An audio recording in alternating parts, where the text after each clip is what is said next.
Is the time and hour to reconvene from closed session for the Thursday, January 8th, 2018 board meeting, and I would like to welcome everybody to the start of 2015. So with that, we have a Pledge of Allegiance will be led by Jackie Tao. I hope I pronounced your name right. 12th grader, student at Luther Burbank High School.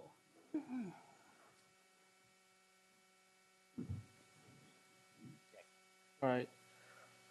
I pledge allegiance to the flag of the United States of America and to the republic for which it stands, one nation under God, indivisible, with liberty and justice for all. Please stay there.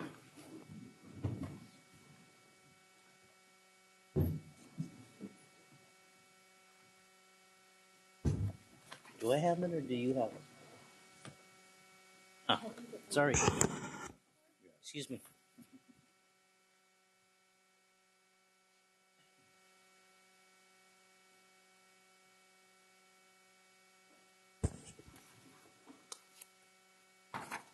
Good evening, everyone.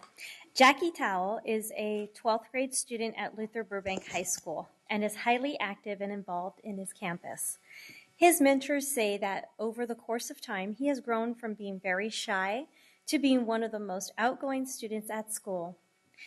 Jackie has strong passion for drawing, dance, culture, and education. Last year, Jackie was the winner of the anti-tobacco campaign, Don't Buy the Lie. I do remember that, which was a poster contest. His drawing was selected over dozens of others by Kaiser Permanente for its great artwork and messaging. Jackie is also vice president of the Breakdancing Club and a devoted fan of hip-hop. He is also an active participant of the Hmong Leadership Club. Jackie often volunteers his time and energy giving back to the Hmong community of South Sacramento. Jackie is an extremely hardworking individual who helps his family by serving lunch at school and working part-time at Walgreens. Jackie says he stays motivated because of the recent passing of his father. He works to make him proud with everything he does. As a result of his strong work ethic and good grades, Jackie has been granted early admission to both Chico State and Sacramento State University.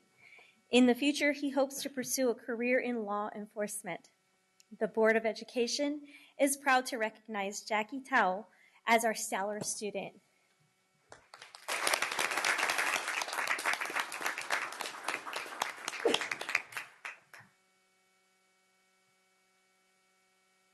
The microphone is yours too if you'd like to say a few words.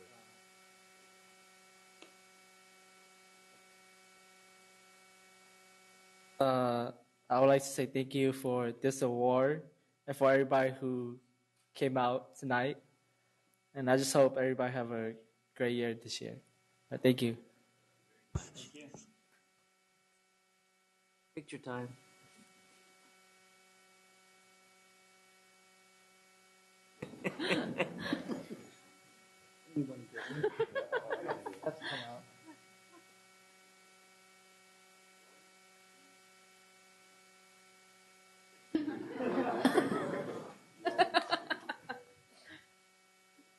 Photobombing back there? Not me. No.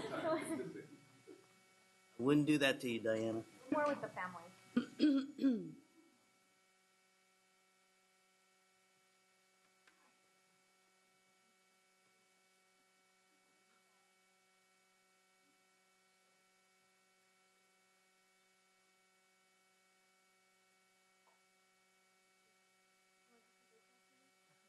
No, that's okay.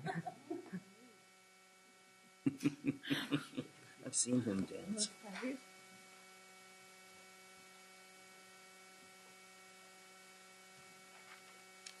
Thank you. Announcements of actions taken in closed session. Counselor. Tom? Any action taken in closed session? Sorry, President Wu, there is no reportable action out of closed session this evening. Thank you. Before we move on to public comment, I think Vice President Pritchett has an announcement to make. This meeting of the Sacramento City School Board is being videotaped in its entirety and will be cablecast without interruption, with exception of technical problems, on Metro Cable 14, the Government Affairs channel, on Comcast and Sure West cable systems. Today's meeting will air Sunday, January 11th at 9 a.m., Monday, January 12th at noon, and webcast at www.sacmetrocable.tv. Members of the audience wishing to address the board should fill out a speaker identification form located in the back of the community room and give it to Chief Communications Officer, Mr. Ross, prior to the conclusion of the item's presentation.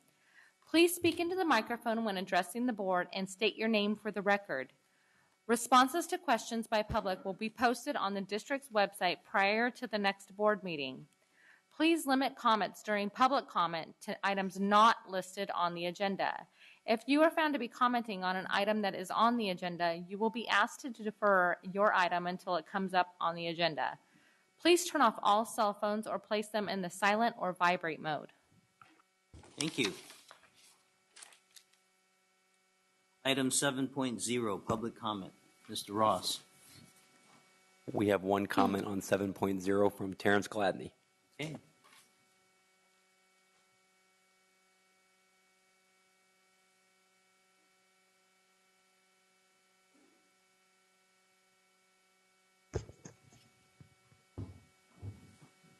Good evening, board.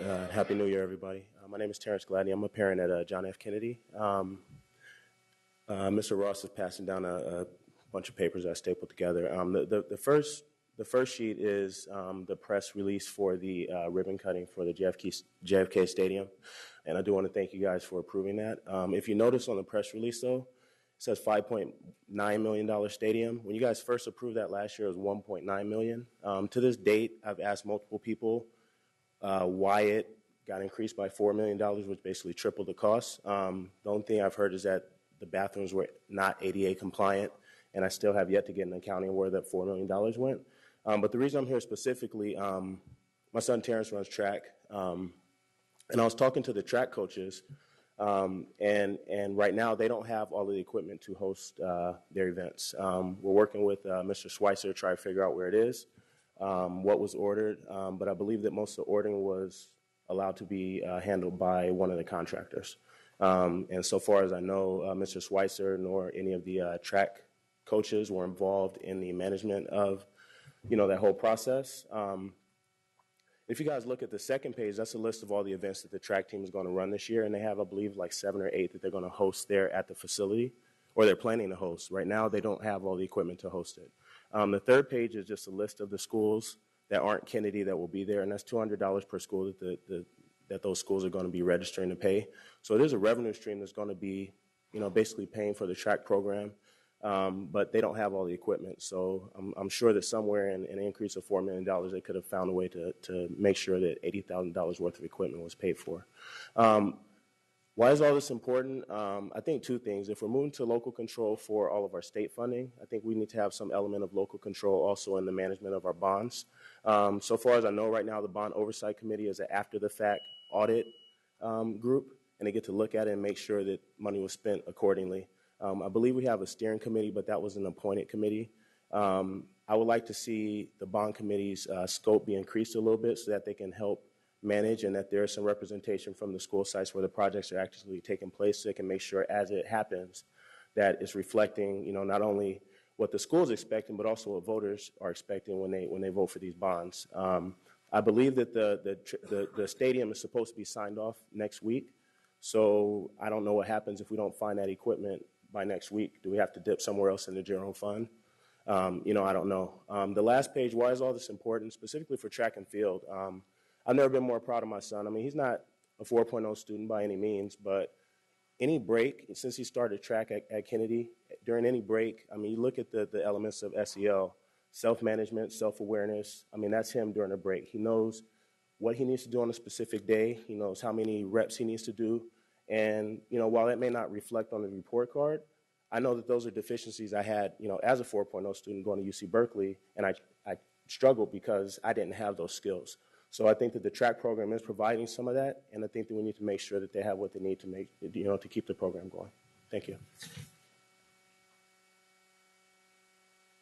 We have one more comment on 7.0 from Grace Trujillo. Thank you. Good evening, members of the board. My name is Grace Trujillo, and I have two children, one at Theater Sam Brannan and the other one at Phoebe Hearst. The reason I want to speak today is because every time I go home, my son always asks me, what did you talk about, Mom? What was important about the schools? And I always try to tell him the reason I come to these meetings is to make a difference, and at the same time for him to be proud of me. I know I'm not very involved in the school. My name doesn't get mentioned at the local schools, but at the district level, I think they know me. One of the key things he has, what did you talk about? And I said, I talked about your school, Cal Middle and Sam Brannan. And he said, Mom, I hope you didn't say anything. And I said, what? Well, the good things about Cal Middle and why I'm going to be attending it. And I said, Mijo, I think the more people know about it, the better a school becomes. And actually, I had parents talk to me and ask me questions. And one of the key things they said, well, Grace, that free school after school program that they have, it's free. Season free is not good. And I said, oh, no, you need to look into it. And you need to go to these schools to see that free is an opportunity. And for me, for my son, there has tutoring. It has the kids that go there are the kids that want to be there. And the parents want them to be part of the after-school program and have guidance and tuition and help them in school. And that's what people need to see. Also, another thing that they need to see is the fact that, I told them, this is another secret, that the Crocker parents put a lot of pressure on the school district to make Cal Middle what it is. Also, they picked the principal from Cal Sutter to go to Cal Middle and make it what it is. That principal went back and got the best teachers to be part of Cal Middle. I said that's why Cal Middle has a lot of the after-school programs. They also have a lot of electives, and they have a lot of the different resources that Sutter sometimes now is lacking. So, but anyway, I just wanted to add it, and since some parents did ask me and question some of the stuff that I said, please look into these other schools and middle schools. There's a wealth of information, there's a wealth of opportunities, but you will not know that until you're there. And I said, it's just like the stock market or the real estate. Everybody goes in the same direction.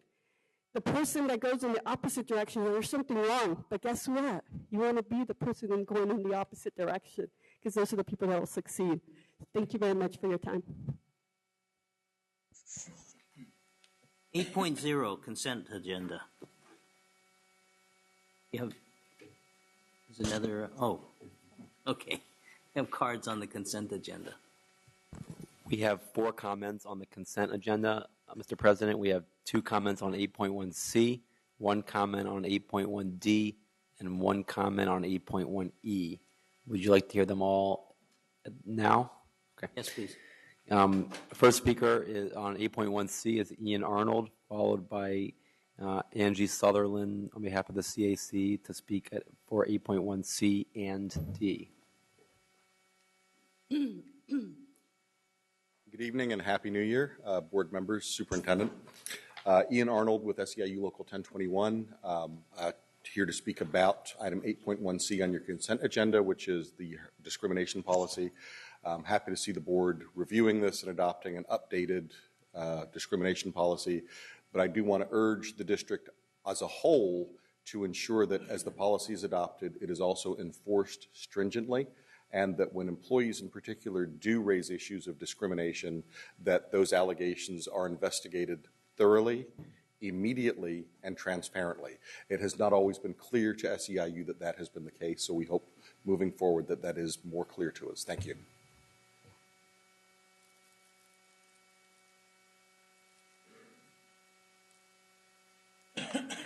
Good evening, everyone. I'm Angie Sutherland. I'm the chair of the Community Advisory Committee, and this is Grace Trujillo. She's our treasurer.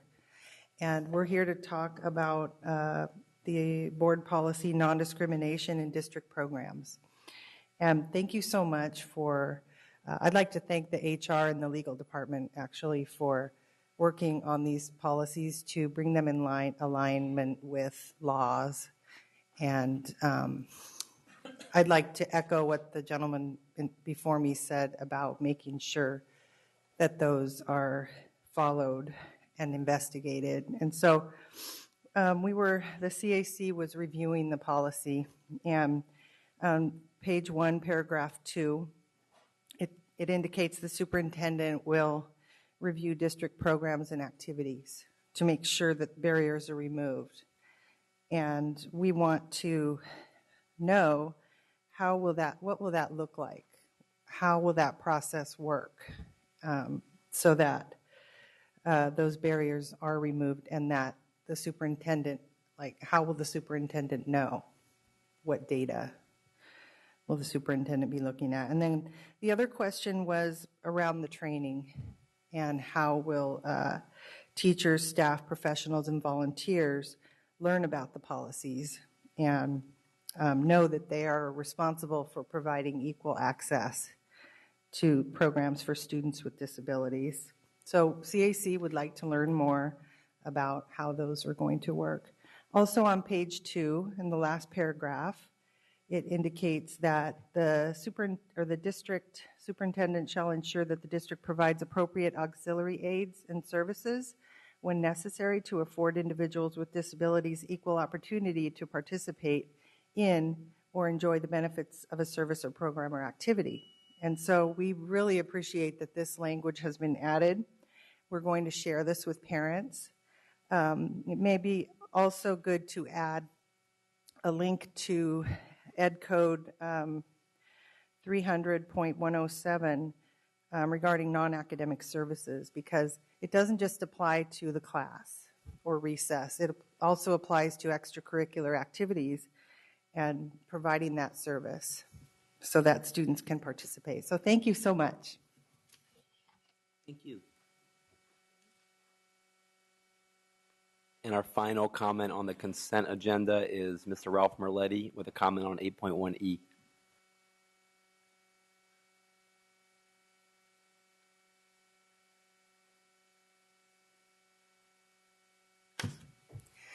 Good evening, Superintendent Bonda and school board members. Happy New Year to everyone. And I'm Ralph Merletti from the Fruit Ridge area of South Sacramento. And my comments tonight are on this policy for the board policy for married, pregnant, and pregnant students, married, pregnant, and parenting students.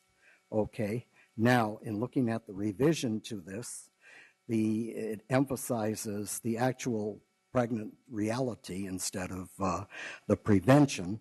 But what that's what I'd say is it's good to see that these students it looks like an attempt for them to be mainstreamed into the classroom as much as possible under normal situations.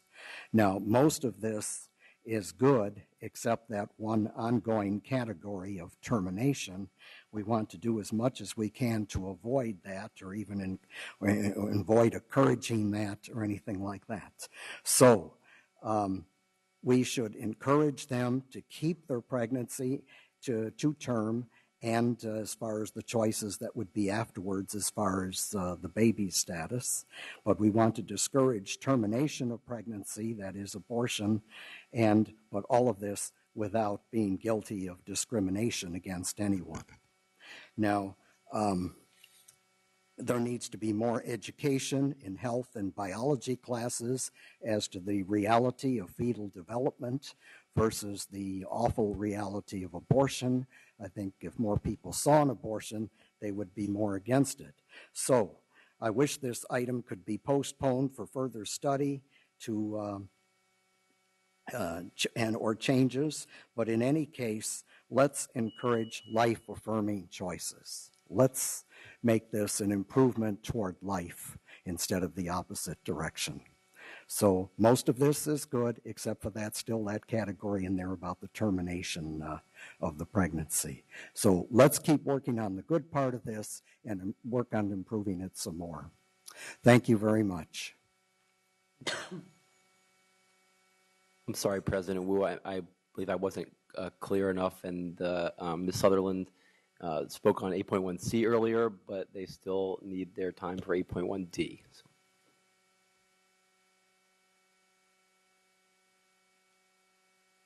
Hello again. So, yes, 8.1D is non-discrimination and harassment for students. And there was some language that was removed, and we are recommending that it be not removed. And it's school staff and volunteers shall carefully guard against segregation, bias, and stereotyping in instruction, guidance, and supervision.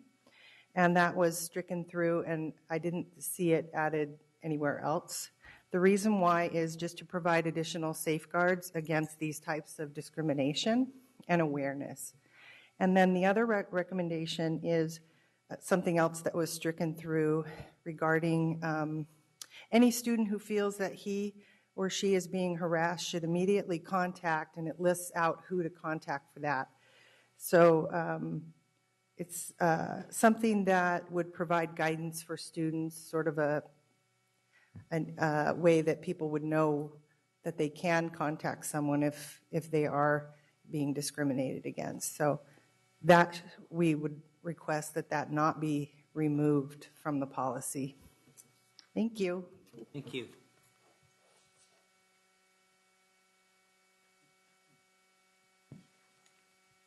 Okay, so those are comments for the consent agenda. What is your pleasure, my colleagues, on the consent agenda? I'd like to move this consent agenda. And the second, excuse me, Member Rodriguez. Yeah, I have a follow-up question in regards to the board policy 5145 in terms of the public comments. At this point, I'm fine with approving the policy with the caveat that we bring it back to include some of this language back in, the ones that they brought forward in their public comment. The school staff and volunteers shall carefully guard against the segregation, bias, and stereotyping. And then maybe some discussion about the second part of it and why it was removed. So do you want to pull item, suggest to pull item 8.1D, and then we could discuss it and then move forward with the balance of the consent agenda? I have Raul here, so we can talk to him about it if we pull it. But okay. Yeah. All right. So is that's a friendly amendment? Is the amendment acceptable? Yeah. It's acceptable to both the vice president and second vice president. So all those in favor of moving the consent agenda item but pulling 8.1D out, signify by saying aye. Aye. Opposed? Motion carries. Now then, 8.1D. Raul.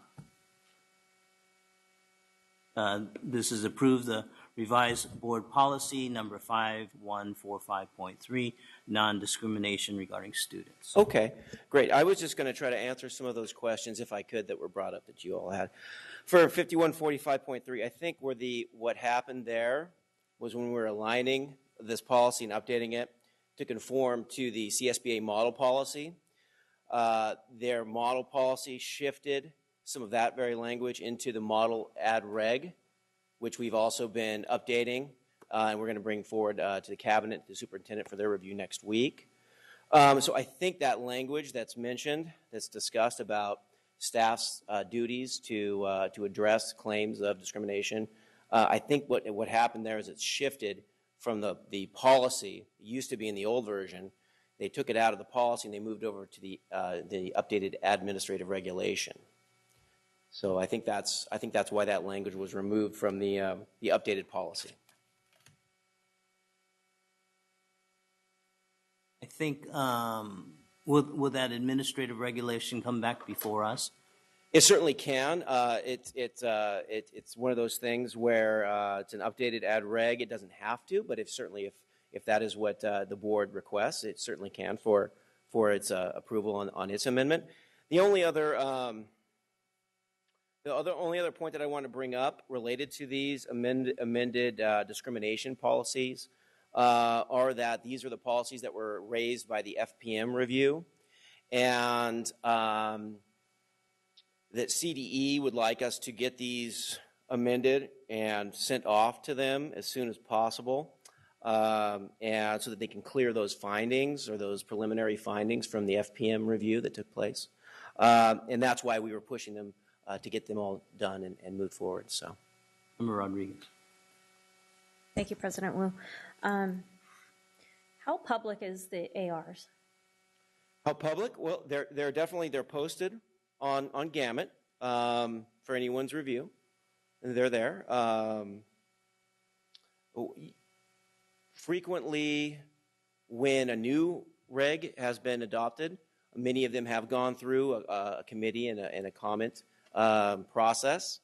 Some of the regulations that are just being updated may not have to go through that, and that's kind of discretionary at the superintendent and the cabinet's determination whether it needs more vetting or it needs an airing and a comment in front of you all, or before a second reading and adoption. So it kind of depends whether it's a new regulation or whether it's a major revision or if it's a minor revision, I think. I think there's only two of us that sit here currently that actually sat on the board policy committee and these are the types of things that would have come up in our board policy committee, and we may have avoided some public comment coming forward and maybe gain some clarity. And so at this time, I would like to still encourage that we, as a board, establish a board policy committee, because I think that it's just for the benefit of the whole of our district that we try to engage people so that we have thorough conversations and vetting before things like this come to the board and then we're making on-the-fly changes. I certainly understand a federal review and having to correct findings, but I see no harm in including some of this language as well in our board policy and in the AR. There's no harm in it. I agree. Totally. So, at least with it is very important to me that we protect at all measures our students in our district. So I would like to recommend that we approve the policy then 5145.3, including the language in the appropriate spot of school staff and volunteers shall carefully guard against segregation, bias, and stereotyping in instruction, guidance, and supervision. I'm not familiar with the bottom half, and so I'm not at this point don't feel comfortable pushing that forward, but I do feel comfortable about the first sentence. So I would move to recommend approval with the addition of that language. Okay, so we have a motion. Do we have a second? I have a second from Vice President Pritchett. Any discussion? All those in favor signify by saying aye. Aye. Aye. Opposed? Abstentions? Motion carries. Thank you. Moving on to item 9.0, communications. 9.1, employee organizational reports, CSA. See nobody coming forward. SCTA.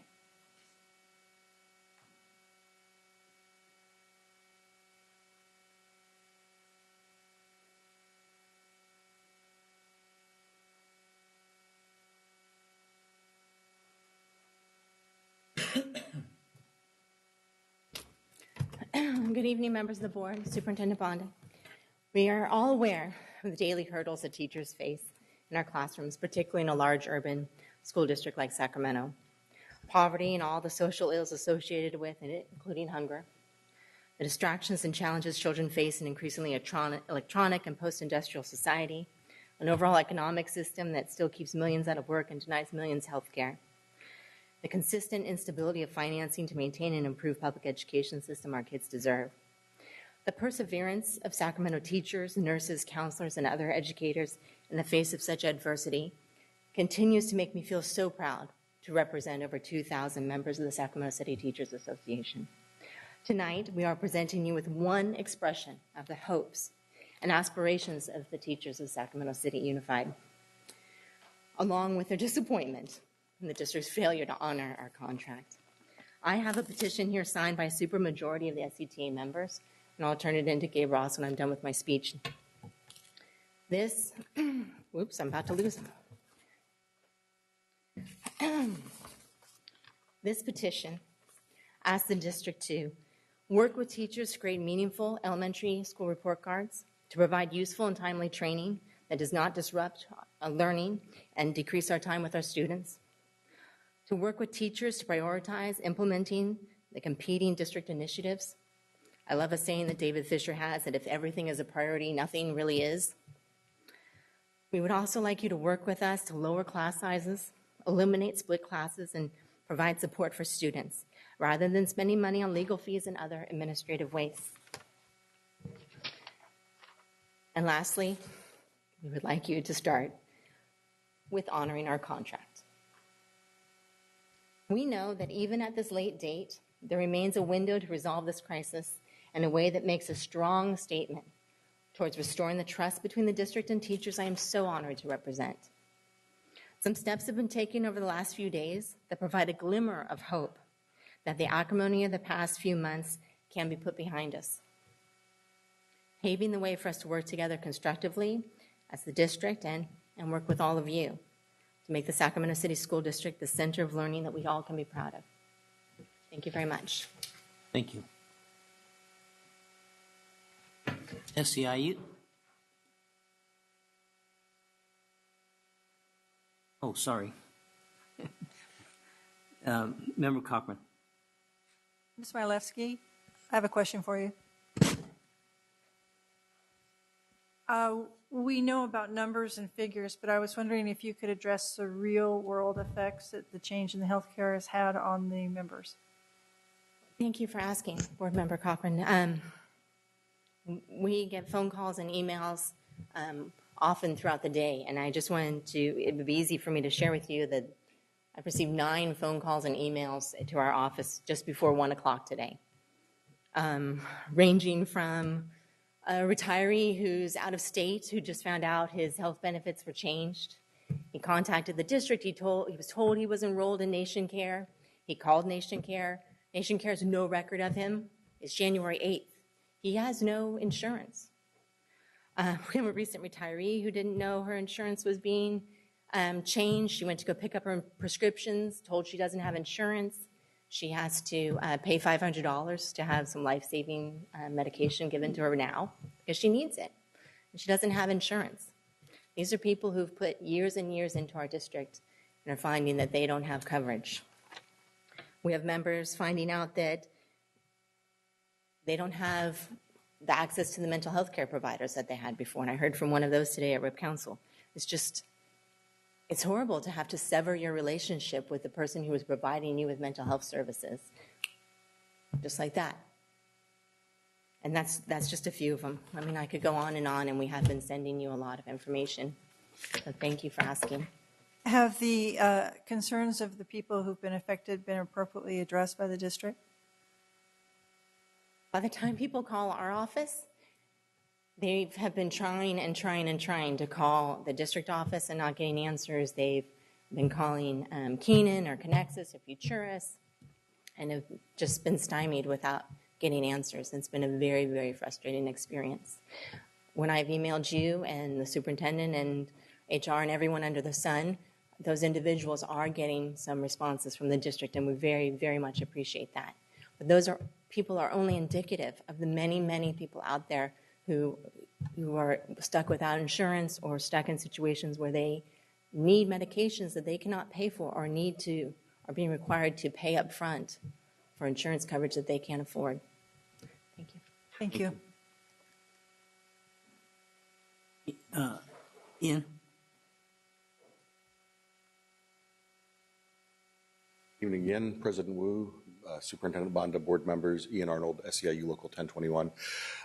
From our perspective, just sort of as a report back, obviously we've had the 2-week break. Happy New Year again, everybody. So obviously not a whole lot happened over the last couple of weeks. But on behalf of the leadership of SEIU Local 1021, we do want to let the board know that we're very pleased with the way that Superintendent Banda has been interacting with us. We have regular meetings with him. Obviously, we don't expect to agree on everything, but we expect that he is somebody we can work with. And we hope that relationship continues moving forward. On a slightly different note, although again, thanking Superintendent Banda, December was once again the time of year when our folks who work in maintenance and operations put on a lunch where they raised money for the Parker House, which many of you know is for homeless students. And again, this year our folks raised about $750 for Parker House. And our members were very, very pleased to actually see Superintendent Banda not only attend, but actually spend quite some time there actually speaking with and getting to know our members. So again, kudos. And we're not always going to agree, so when I say nice things about you, please take that to heart, because I will stand up here and say nasty things about you from time to time. Thanks. Teamsters. I see no one coming up for Teamsters. UPE. I see no one coming up for UPE. So then moving on to agenda item 9.2, District Parent Advisory Committees. Community Advisory Committee. Hello, I'm Angie Sutherland. I'm the chair of the Community Advisory Committee, and just want to officially welcome the new board members, Jesse and Ellen, and Happy New Year to everybody. Just want to get the word out. We're gearing up for our year next year, and so we're having our annual planning meeting next Tuesday night, January 13th, from 6:30 to 8:30 p.m. It will be at Shriners Children's Hospital in the boardroom on the 7th floor. And we do have a survey. The address, it's a Survey Monkey survey, and you can get it from our website, which is www.cacscusd.org. And the survey has questions like what needs are the needs and priorities that we should be addressing for students with special needs, and what training and special discussion topics should we be working on, as well as how can the CAC enhance our role and our effectiveness. And we also have a general meeting coming up on Tuesday, January 27th, and the topic will be, what is a 504 plan? So hopefully we get lots of people to come out for that. And Barbara Cronick will be coming from the district to help answer questions. And then the other item that I had was back on November 20th, our CAC Executive Committee presented some concerns that we have with the teacher agreement concerning student inclusion for special education. It's in their Appendix D of their collective bargaining agreement. And just we had concerns with the language that's used in there. So we did request to know when the work group will be convened because we would like to participate in that work group. We also request some responses as far as asking the district to do a legal review of Appendix D. There's a lot of supports that are supposed to be given to teachers in that appendix, and we don't know if they are. There's also a lot of discriminatory language in that appendix. And then we do want an independent review done of the special education records to see if there have been any past things that may have impeded students' rights to be educated in the least restrictive environment, and also teacher attendance at IEP meetings. And then, of course, we want improved resources and supports for teachers and students, and mandatory periodic training, not just training that's offered. So we would like a response to those questions, if possible, in 30 days. We're trying to plan out what our next steps are as parents and as a CAC. Thank you. Thank you, Ms. Sutherland. District Advisory Council.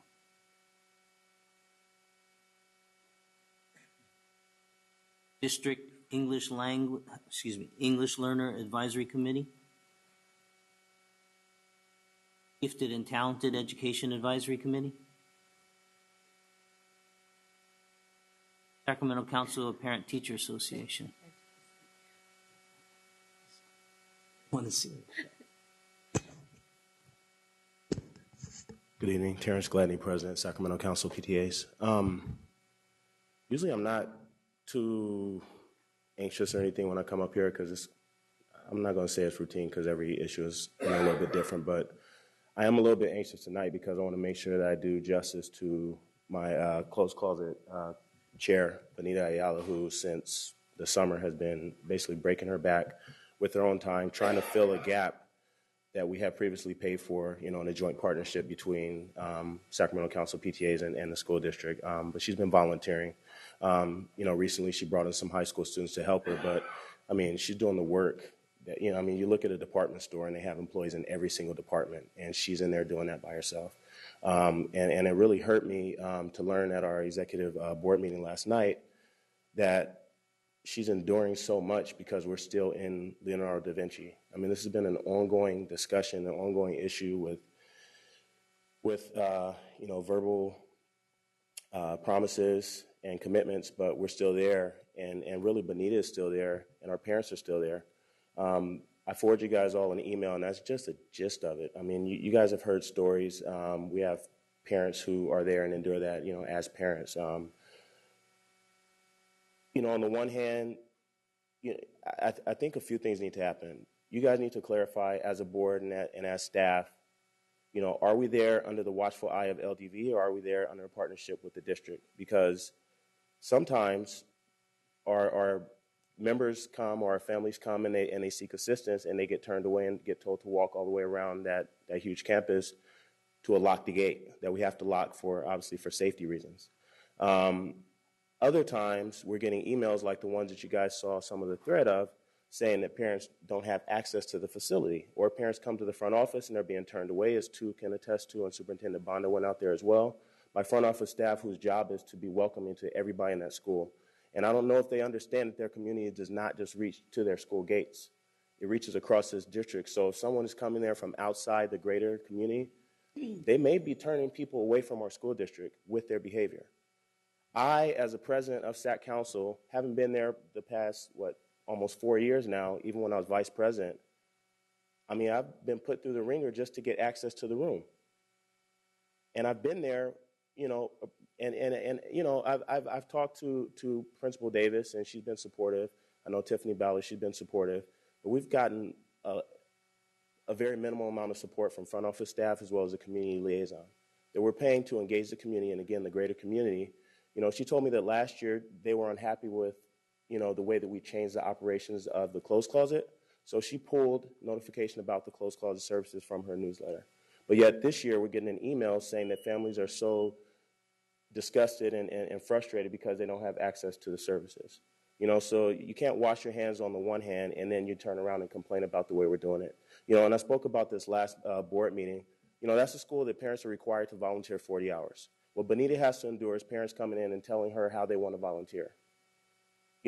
I wish I could decide on a daily basis what my volunteer schedule is going to look like, but it doesn't work that way because I'm in it for children and their needs change, the school district changes, so I have to be dynamic. Yet we have these parents who have such a pressure. I don't know if it's a pressure or just a culture of the school. They want to wash clothes at their homes or wash clothes that they're donating and then get a block of hours for that.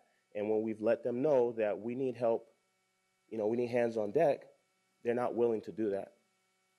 So my question to Superintendent Bonda and staff is, when will it happen? Every day, whether it's, from when I walk from the podium, that's too long for Benita to have to endure that. And I saw a look in her eyes last night, as well as other board members. She was really ready to just throw in the towel. And she's endured a lot more than any volunteer parent, not at her school, serving the greater community of our 40+ thousand kids, should have to.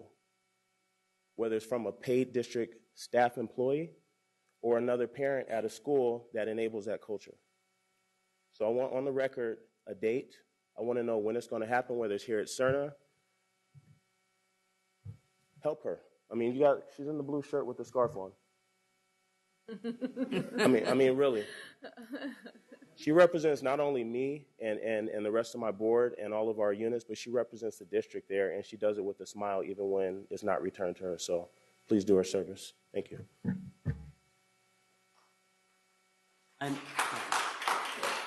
Vice President Pritchett. Thank you, President Wu, and thank you, Mr. Gladney, for coming and bringing this to the board. I had attended their meeting last night, and Mr. Gladney told in 2.5 minutes, 3 minutes, however long you were up here. We lost track. Of a long, healthy discussion that we had, and I too saw the pain in Ms. Benita's eyes. And I just want to thank you personally for your work that you've done to service our students. You're doing great work.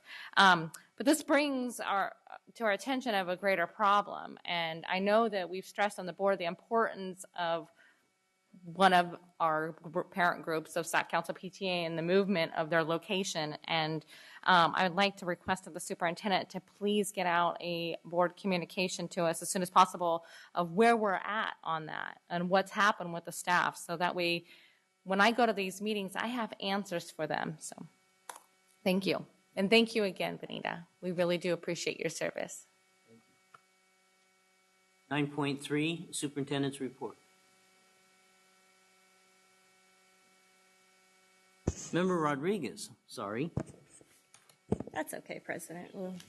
I just want to echo my concern about this closed closet issue. It's something that I have been following and tracking and asking for resolution to be made. And actually, I'm growing pretty impatient. I don't want to have another one of these communications come out. I want the next communication to come out that's positive, that's forward moving, that says the issue is now resolved. We are a district that is constantly asking for parent engagement, and when we do have it, we're pushing it away. And I am very frustrated at this point. And so if the next communication that comes out is not something actionable, I definitely will be bringing this back to the board and asking for something a lot more solid than what I'm asking for right now. Thank you, Member Rodriguez. Now, item 9.3. Thank you, Board President Wu. I'm very excited to announce that our district and Sacramento State are co-hosting a summit on social-emotional learning next month. The summit is titled The Power of Relationships and will be held at Sacramento State on Friday, February the 13th, the day before Valentine's Day. The keynote speaker is one of our former parents, comic, actor, and playwright Jack Gallagher. He's a 3-time Emmy winner and terrifically funny and very insightful. Mr. Gallagher wrote an acclaimed one-man play titled A Different Kind of Cool about parenting his special needs son. It's a very touching piece, and he's been invited to perform it all over the world. In his presentation at the summit, he'll discuss the importance of social-emotional learning through the lens of a parent. The summit will also feature a roundtable discussion with Jim Ketty of the California Endowment, Roger Weisberg of Castle, Rhonda Staley Brooks of Big Brothers and Big Sisters, and Don Miller from SMUD. The discussion will be moderated by journalist Walt Gray of News 10.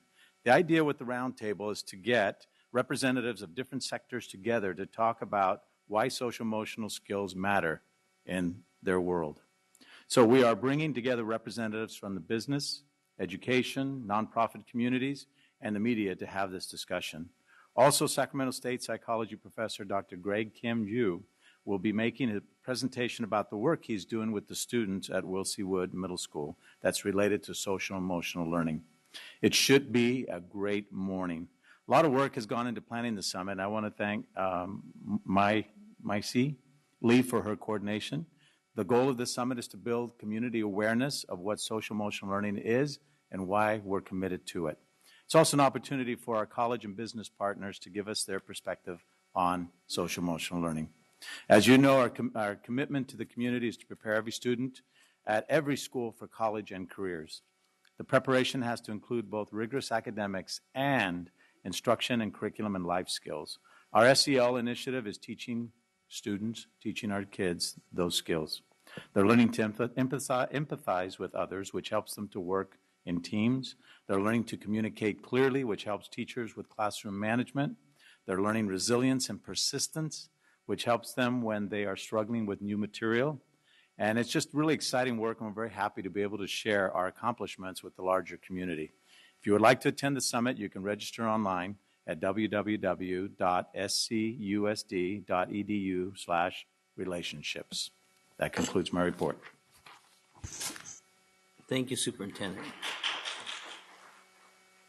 9.4, President's Report. I have nothing to report. 9.5, Student Member Report. Member Rod. Student Member Report. Member Saito. I would just like to start out with saying Happy New Year to everyone very quickly. So, Happy New Year. So, the end of the semester is coming up pretty soon. Many of my fellow classmates and I are pretty excited about that, but that also means that finals are also coming up, or midterms. Middle of the year midterms. People call them finals for some reason. I'm not 100% sure why. But, well, students were cramming for that. I wouldn't say excited about it because it's testing, but it's required. What the SAC Executive Board and general population, we're still working on our initiatives for this year, and we're planning to present them in May to the board. We're still working on dress code, class enrichment, and technology. We're starting to go into more depth and trying to pair up and work with other committees and such on these initiatives, and I plan to give you monthly updates about what we're doing here. So thank you. That concludes my report. Thank you, Board Member Saito. 9.6, Information Sharing by Board Members. Vice President Pritchett. Thank you, President Wu. I just wanted to announce that the Parent Teacher Home Visit Project is holding a fundraiser with a comedian, Harry Kondabula, I think that's how you say his name, at the Crest Theater on January 15th. This is a very important fundraiser for the Parent Teacher Home Visit Project. The tickets are $45, and if you're interested in attending, please see me after the meeting. I'd be happy to help you out. Thank you. Member Rodriguez. Thank you, President Wu. Just a couple of things for our fellow board mates. I was in receipt of a White House guidance on English learners yesterday, and I asked the board president and the executive staff and the superintendent to share that information with our board members. I also am going to request that communication be given to our LCAP advisory members so that they have the information from the federal government on the guidance and information as to what are our responsibilities and roles in dealing and to educate with this population. Since this is the first meeting in January, I think we forgot to mention that some of us board members attended the CSBA conference. Although I forgot to bring some of the materials that I picked up at the CSBA for my fellow board mates. They'll be at the next meeting. And 3 things off the top of my head that I could remember that I attended was one on the LCFF. We did it was a workshop on a deeper dive issues on LCFF. I attended a superintendent evaluation workshop, and then also a very interesting workshop on mentoring young Latinas and what we could do in our district. As we know, 36% of our population of Sac City Unified is Latino, and I don't hear enough about what we're doing for young females in our district, especially those who come from disadvantaged and economically disadvantaged backgrounds. I'd like to start having some of those discussions of what we're doing for our female population in the district. And then lastly, as everyone knows, we have established a superintendent evaluation committee. We're making a lot of progress with that, and I think that the community will be extremely pleased with the direction that we're going in terms of adopting a 360 evaluation process of our superintendent. So we're still working out all of the details, but we're hoping that before the end of the school year, we'll be getting that information out to the community at large. Thank you. Thank you, Member Rodriguez. Member Ryan. Thank you. As a new board member, I really wanted to take an opportunity to share a few comments and begin by saying that I so deeply am humbled to have this opportunity to represent Area 7. As someone who grew up in poverty and attended 8 schools between kindergarten and high school, I know that I would not be here today if it wasn't for the opportunities that I had in public education. I will also tell you that I would not be here if it hadn't been for the more than 50 community members that walked the district, engaged families, many whom had never voted before in this election. Beyond that, I want to say, even though it's only been a couple weeks on the board, I have been very busy out in the district meeting with families, visiting school sites, meeting with principals, teachers, and other stakeholders. Though it's only been a few weeks, I would be remiss if I didn't mention that Community Coalition did a phenomenal job of helping to welcome me to the board and including me in a very important event that they did with the community to engage families in the LCAP process and help them understand the LCAP and all its complexities and how they can become involved. I also had an opportunity over the last couple of weeks, right before the break, to speak to the Kit Carson Middle School students on government and how to become involved in advocacy. I was very pleased to attend the Alice Burney Waldorf Winter Fair, which was a wonderful event, and be part of the Oak Park Neighborhood Association Toy Drive, which this is now my 4th year participating in, handing out toys to area needy families. I had an opportunity that was unexpected but wonderful for Oak Ridge Elementary School. We were able to bring Tree Circus, which is a national program to inform young people about conservation. And we were able to, without charge to the district, bring the program to the children of Oak Ridge. And I'm told that they're still talking about it today and really trying to figure out how they can plant trees and talking about trees and conservation in a way that they never did before. And then finally, I do want to mention that I am going to be holding regular office hours with my district and am going to be very committed to making sure that family engagement and authentic, meaningful family engagement is occurring in my area and throughout Sacramento City Unified School District. So as I continue to visit all of the schools in the district, I am hoping that many of you in the audience who are so passionately giving of your time and energy on behalf of students of this district will come and seek me and be an ally in this work. Thank you, Member Ryan. Member Hanson. Thank you very much, President Wu. Just want to thank the district and thank Jesse, too. We had a really great event recently at one of your schools, the Food Literacy Lunch at Pacific Elementary School yesterday. It was a really wonderful opportunity and something I think really is important for students and families and the teachers and our whole community. We had Jamie Oliver, an incredible, world-renowned chef, Ann Cooper, another amazing chef, and Alice Waters there to observe our students fix food, and they prepared a wonderful meal for us. It was really, really great. It was a great opportunity to show how important food literacy is and the importance of healthy eating, and it was a great opportunity for all of us. And you get some good recognition at your school, and I know you'll be very supportive, and it definitely made me recommitted to doing school gardens, something I think that's really important. So I'm looking forward to seeing where that goes. And I understand Jamie Oliver made a commitment annually to keep coming back to our district, which is amazing. So we're super lucky to have that, and it's just a really wonderful opportunity. Secondly, I'd met with several parents last month on report cards. So I really appreciate SCTA bringing the report card issue forward.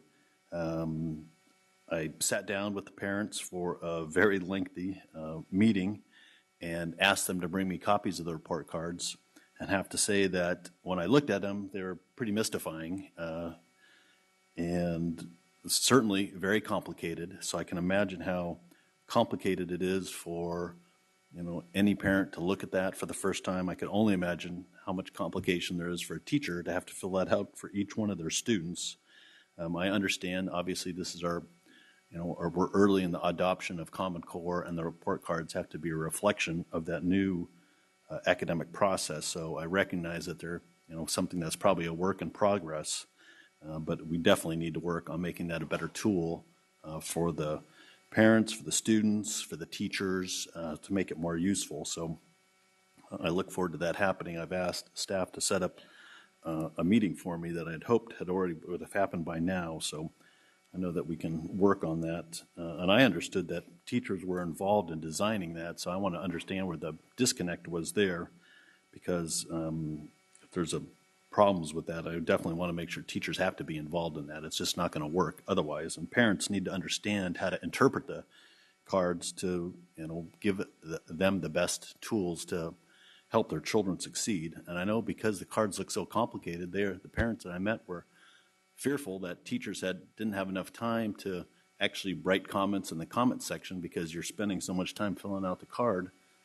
By the time you do that for each student, you don't have time to write good comments. And the parents had found comments in previous report cards to be some of the most valuable part of the feedback from the teachers. So, they need some work. And I know that, like I said, I recognize that all this is going to be a work in progress, but I want to personally volunteer to be on any committee to review the cards. I think that's something that's really important, and something that I know that we'll focus on. So I just wanted to mention that. And the other big issue that I've heard from constituents, and I've met with a lot of people, and certainly been in the news a lot, and that's how our district funds healthcare. It's something that's, it's no secret. We've got a huge unfunded healthcare liability for this district. I understand, we're looking at some numbers, but if we were to write a one-time check today to pre-fund that, it would be approximately, $208 million. Today, we'd have to write one check for that, and then we would be done. But, because we're not paying the full real cost of our health care, we would have to make payments beyond what we're doing right now. So we're obviously behind. It's a problem that didn't just drop on our laps today. So, and there's no fingers to be pointed, but a lot of people recognize this is something we need to deal with, and we need to be honest about it. I think it's absolutely the right thing to do for our district and for our employees to provide health care now and in the future, and I want to make sure that we do that. But we have to be responsible and realistic about what the numbers are so we can do that and don't end up in a situation like other cities that, and other public entities that can file bankruptcy and are able to get out of their health care obligations to retirees.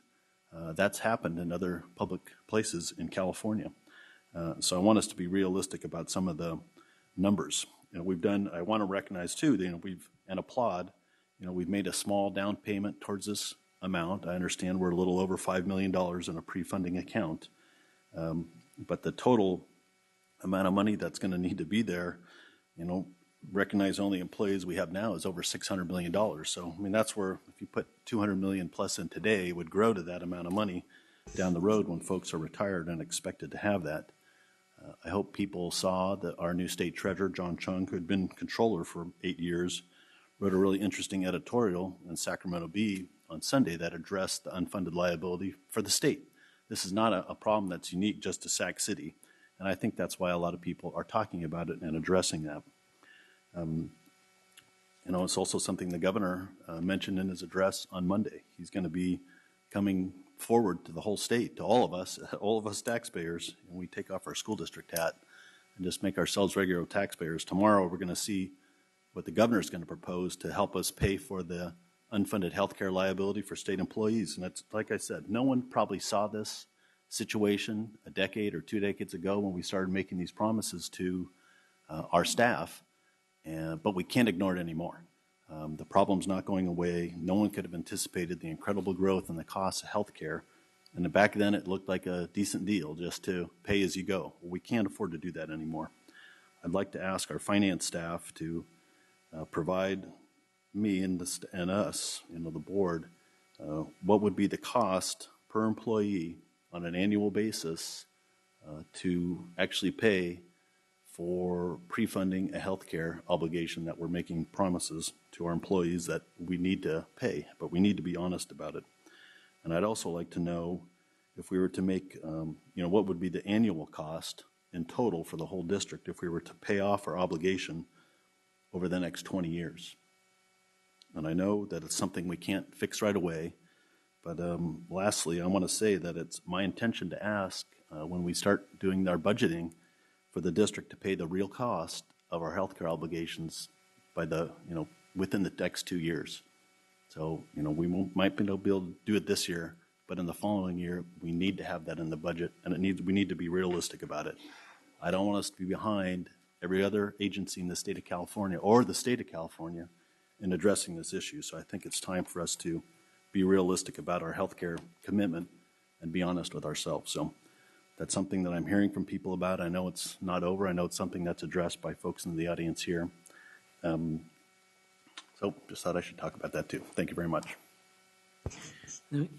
Thank you, Member Hanson. I want to thank Member Rodriguez for reminding me that I too attended the CSBA conference, but I have misplaced my 2013 calendar, and I'm working off 2014 calendar and working off of 2015, and I'm just completely lost. So, yeah. Moving on, 10.1 Emergency Repair Program Overview, Process Update. Jim, you don't look like Kathy, but welcome anyway. Where's everybody going? Was it me? I have great news. Good evening, President Wu, board members, Superintendent Bonda.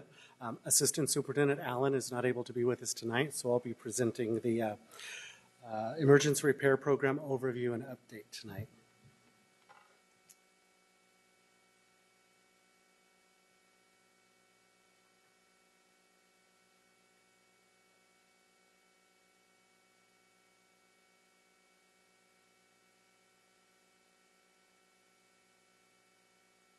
Okay, Ann, is there a on button? Thank you. There we go. So tonight's presentation will cover program review, funding source, project scopes or types of projects allowed, a few regulation highlights, schedules, a highlight of sample projects, and next steps. So the Emergency Repair Program was born out of the Williams lawsuit that was settled in 2004. At that time, Governor Schwarzenegger approved $800 million or $100 million per year over 8 years. The program funds specific repairs that pose a health and safety threat to students and staff at schools in deciles 1 through 3 in the 2003-2006 API base. Due to the economic downturn, we've had several years that the state did not fund the program, but as of November 25th, 2014, the State Allocation Board apportioned almost $526 million. We're hopeful that Governor Braun will continue supporting the program through future budget allocations, and I understand, keep fingers crossed, maybe tomorrow will hold more good news for us. So our district truly has been a big winner in this program. We're in line to receive approximately $60.4 million in ERP funding. That will be the fourth largest amount in the state of California. Only Santa Ana, Moreno Valley, and Compton Unified will have received more funding than Sac City. The other big win is that unlike other state facility programs that require a 40 or up to 50% match from district funds, the ERP projects are funded 100% by the states.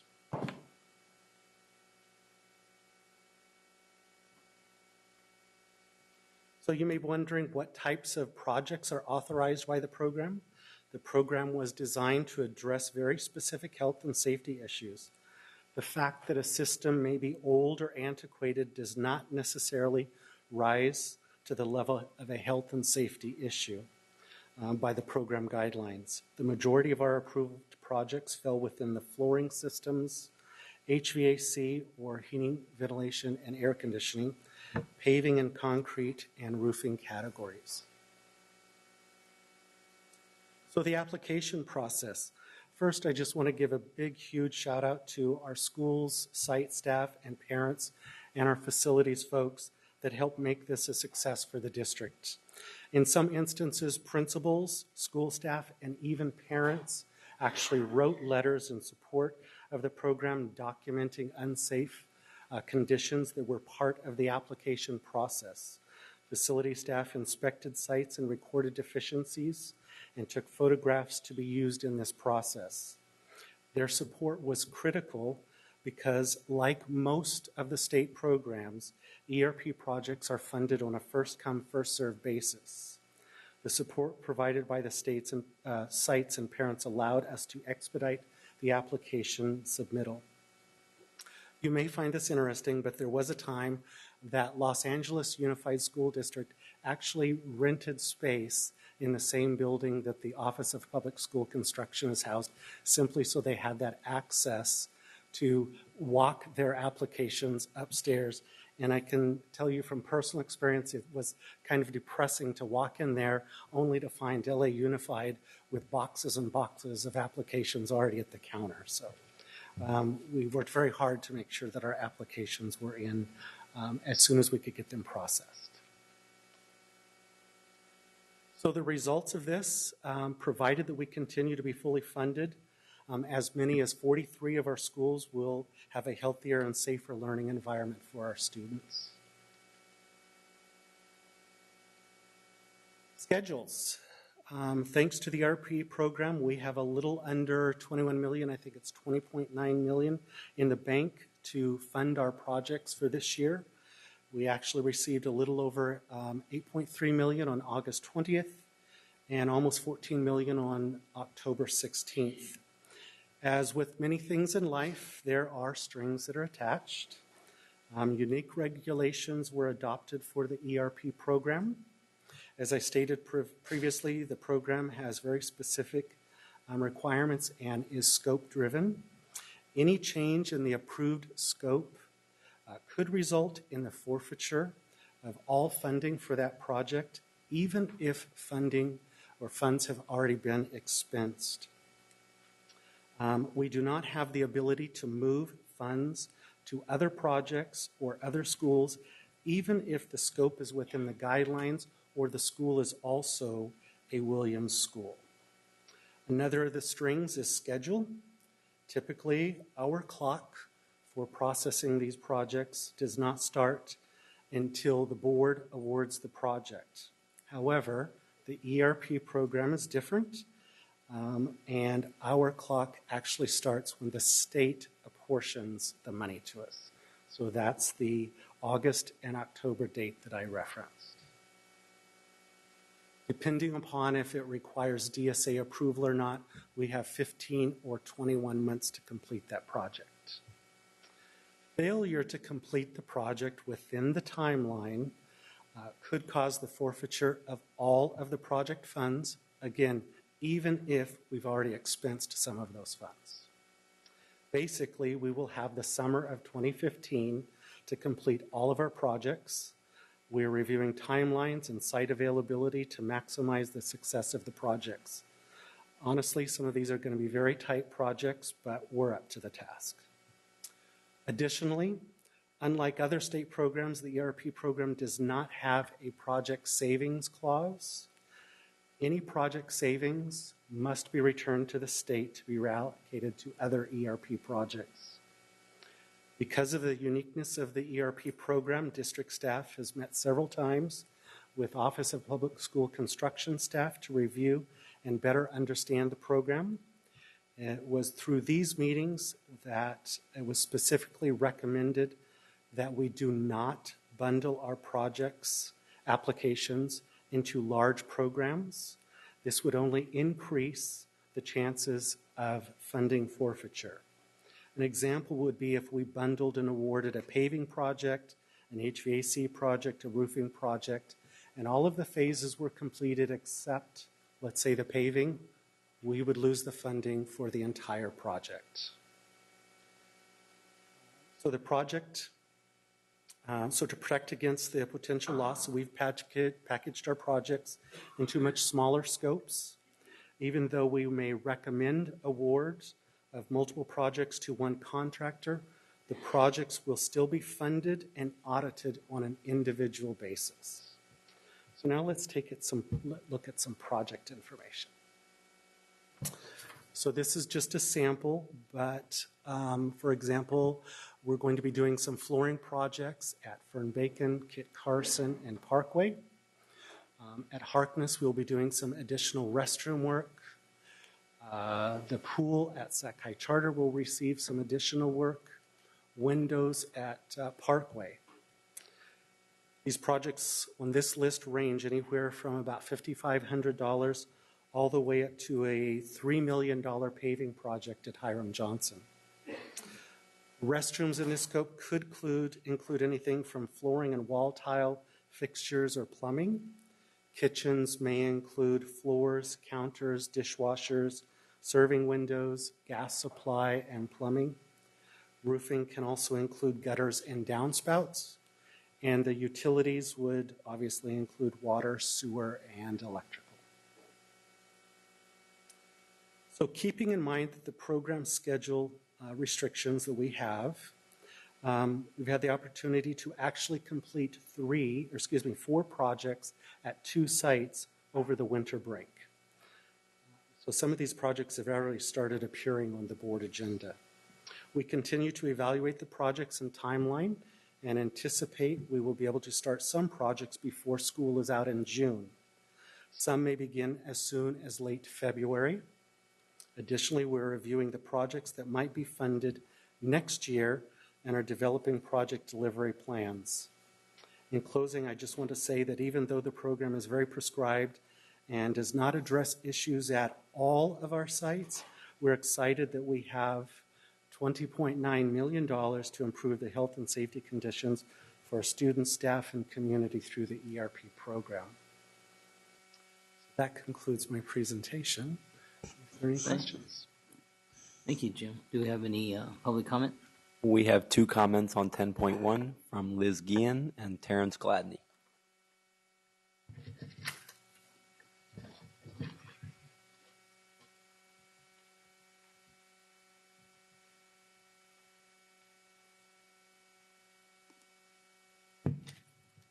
Good evening, board members, Mr. Superintendent, Mr. Chair. I'm Liz Guillen with Public Advocates, and full disclosure, Public Advocates was a lead counsel in the case of Williams versus the state of California. It was brought in 2000 on behalf of thousands of students in the state who were in schools that did not have the minimum necessities to learn. And one of those necessities we identified was facilities that were not a threat to health or safety. And that is the reason why these funds are as restricted as they are, because some facilities are in such disrepair that they pose a threat to students, staff, and others in these schools. So I commend the district for having gotten in line, and I urge the district to work with us when we work with the legislature to get the rest of those dollars. Hopefully, the governor will include the remaining funds in the emergency repair project in his budget tomorrow. Even though he has done so in past budget proposals, the legislature has not come through. And it would be great if we could finally get these all approved. The other point I would like to make is that the emergency repair project, while it is funded separately, does relate to one of the district's goals in its LCAP. If you recall, goal number 2 says to, where is it? Schools will provide students with a clean, healthy, physically and emotionally safe learning environment. Now, that's a really terrific goal, and when you look at the LCAP and you see all the actions that are planned, one of them includes increased custodian/plant managers based on budget cuts. It's not clear where the money is coming from to support that work, even though the LCAP mostly includes LCFF dollars. There are some sections that include other funds. My recommendation to the board for the board's ability to understand what's happening and how the LCAP is being implemented is to have staff in the future identify items by which LCAP goal they relate to so that both the board and the public can understand that this relates, this makes a difference, this is information you should be thinking about when you consider the update process. Sorry I went over time. Thank you. Thank you, Ms. Guillaume.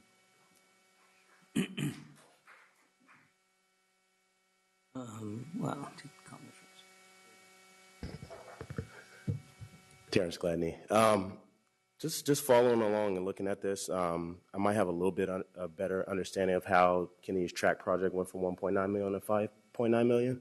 I mean, looking at this, there's no data. I mean, I heard Jim, Mr. Dotson talk about, parents were surveyed, teachers and staff, but how were they surveyed? What were their responses? I don't see any of that here.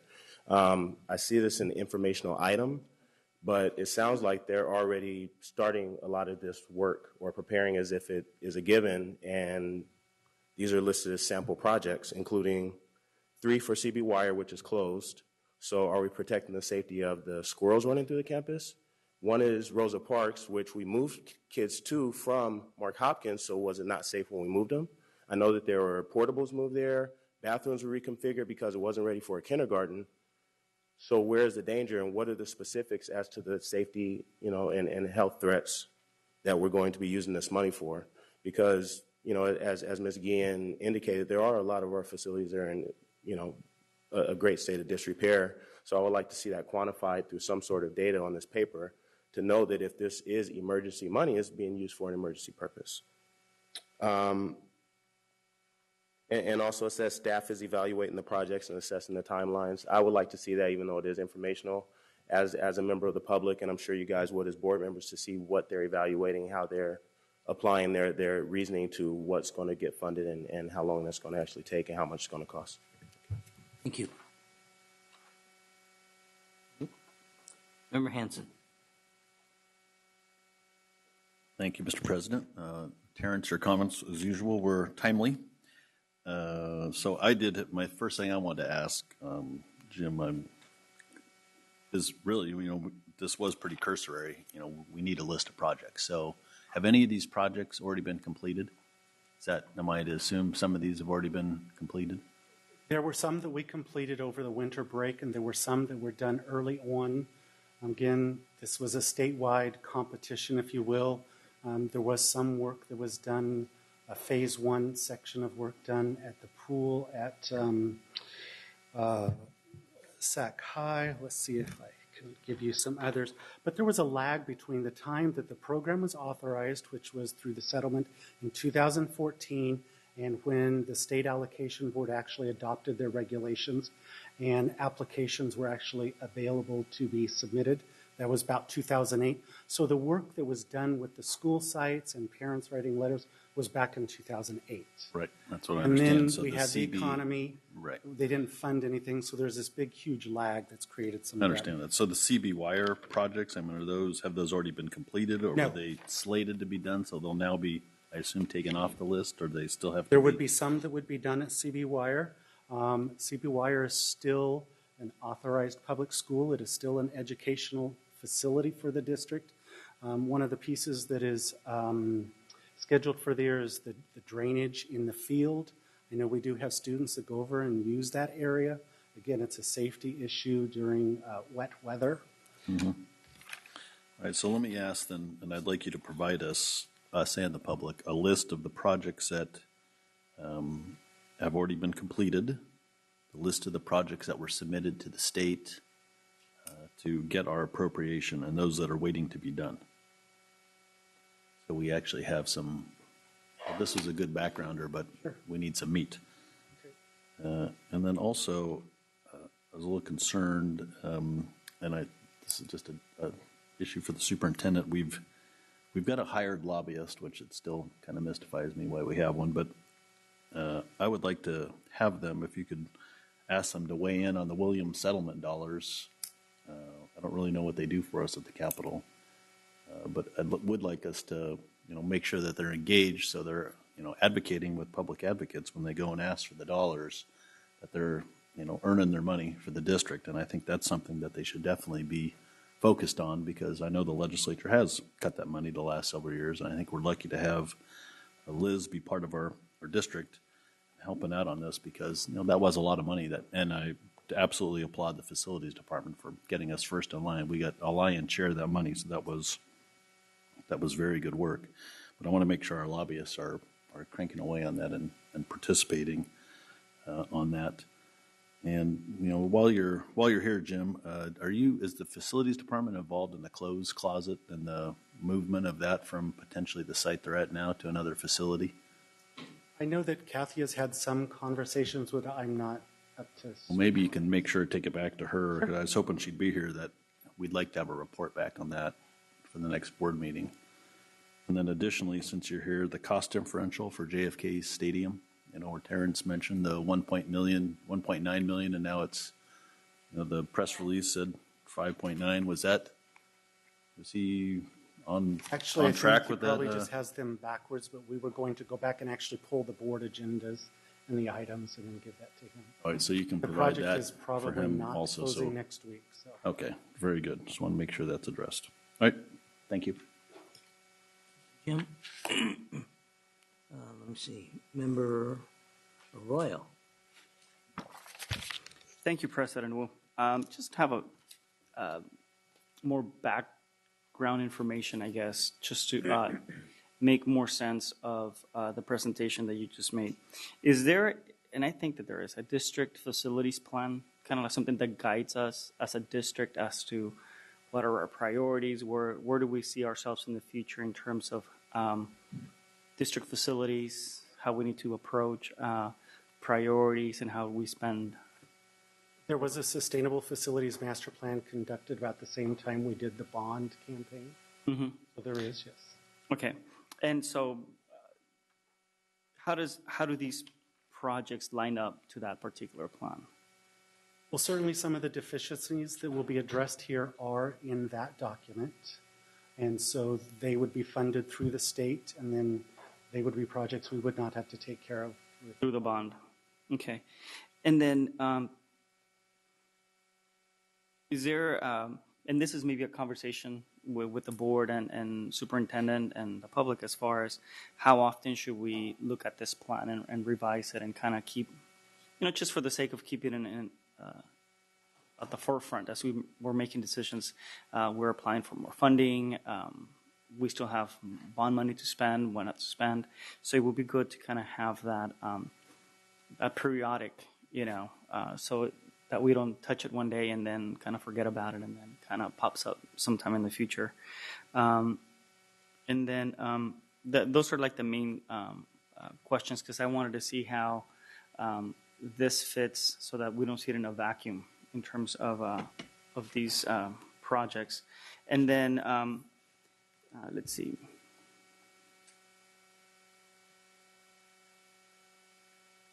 And I think that's it for now. Thank you. Vice President Pritchett. Member Royal asked part of my question, so I won't repeat it. But I did want to know how projects are scheduled in the order that they are. I mean, I'm assuming that emergency projects come along, or all of them are emergency projects, but how do you categorize what's going to be done first? Because obviously we have some really aged buildings, as you know, and some of them don't have heating, and so how do you make sure that, Well, in reference to the ERP projects, they're literally by date of application submittal, and based on the funding available with the state, they funded from this date through whatever date based on the available funds. And again, that apportionment started the clock ticking, so they funded very specific applications. And then we have either 15 or 21 months to complete the project. So based on our submittal of them is the way they come back out of the state. Okay, and by member, Second Vice President Hansen's request, we will be getting a full list of those, correct? Thank you. Thank you. Second Vice President Hansen. Just one last comment. This is mostly just for the public, but starting at the next meeting, we're going to have a monthly facilities report. So it'll be a standing report to the board for an opportunity for us to ask questions, an opportunity for you to ask questions and get clarifications. That's something we haven't done before, so I'm glad that we'll be doing that. But just so you know, starting next month, we'll have that ability to make sure we're staying on top of things and make sure it's clear for all of us how we're spending these dollars. Thank you. Thank you. Thank you, Jim. You're welcome.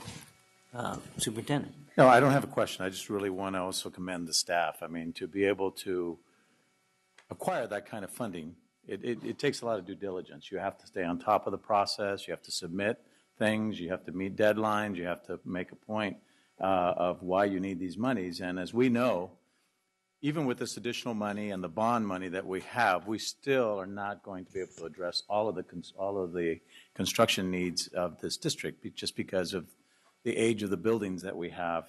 But every little bit helps, and to be in the top 5 in the state for receiving these kinds of monies really help. And as Jim mentioned, it allows us to be able to redirect some of that bond money to take care of additional facilities as well. I know it looks a little hinky when you look at it and you're addressing schools that are closed or schools that are now in possession of other schools charters. But as he explained, this has been a long process. These schools were identified before the district went through closure, so we're pretty much tied into that, and it's a requirement. If we don't address those schools, then we have to return the monies that we may acquire for them. Correct. And in the case of the charters, we still maintain those facilities. We still have to. Good job. Hold on a second, Jim. Member Rodriguez. Yes, I first would like to thank Member Arroyo for bringing up the question about where do we have a master plan, and we do, which then prompted me to look on our website, which our master plan is listed there. So just for the edification of those who are viewing and who are here today listening, I pulled up the summary of the project cost just for middle schools, and just to address just the safety portion of it for what is called code, life safety, and access. If we were to address every single problem in our middle schools, it would cost us $660,270. So, which is a fraction. I mean, what are we going to get? 20 million? This year we received 20 million. This year we received 20 million. So, I mean, if we just were to take that money and prioritize it across all of these different schools just for those basic safety elements, I think that's something worthwhile that we should be doing. And it would have made our presentation a little bit more of a robust and realistic presentation since we did pay close to $1.2 million for this facilities master plan. We need to put it to use. Well, actually, we don't have the flexibility to change the scope or the school site once they've been submitted to the state. Again, that was back in 2008 that those were submitted. The state actually took the cost estimates. They validated those. In some cases, they didn't agree with our cost estimates, reduced, or in some cases allowed additional funding. But those were locked in. And so it's either that project that we do or we give the money back. Have you had a conversation with DSA with OPSC? Discussed our facilities master plan with them, and maybe they could fast track something? I mean, timing is of the essence, and we certainly don't want to lose any funding, and we don't want to overlook any schools, and we want to be a little equitable about how we're distributing this money and the facilities that we're wanting to improve. Again, the Williams settlement was only to address schools in deciles 1 through 3. And again, we're locked into that. That was part of the legal settlement that was made with the state. I think most of our schools are in those deciles. A good majority of them are. In 2003, 2006 were the years that we were locked in. And I think we're around 43. A good majority of our schools. Thank you. Moving on to item 10.2, approve revision of board policy number 6142.7 on physical education. Dr. Taylor, happy holidays. Good evening, Board President Wu, Superintendent Banda, and members of the board. My name is Iris Taylor. I'm the Assistant Superintendent of Curriculum and Instruction, and I'm joined tonight by Heather Deckard, our Physical Education Coordinator. Tonight, we're here to present proposed revisions to Board Policy 6142.7, Physical Education. We will share with you the history of recent changes to state standards and curricular frameworks in physical education and newly updated district policies that warrant these changes. We will outline specific details regarding the proposed changes, and in addition, we will revisit the 2 special cases impacting the awarding of physical education credit and discuss next steps.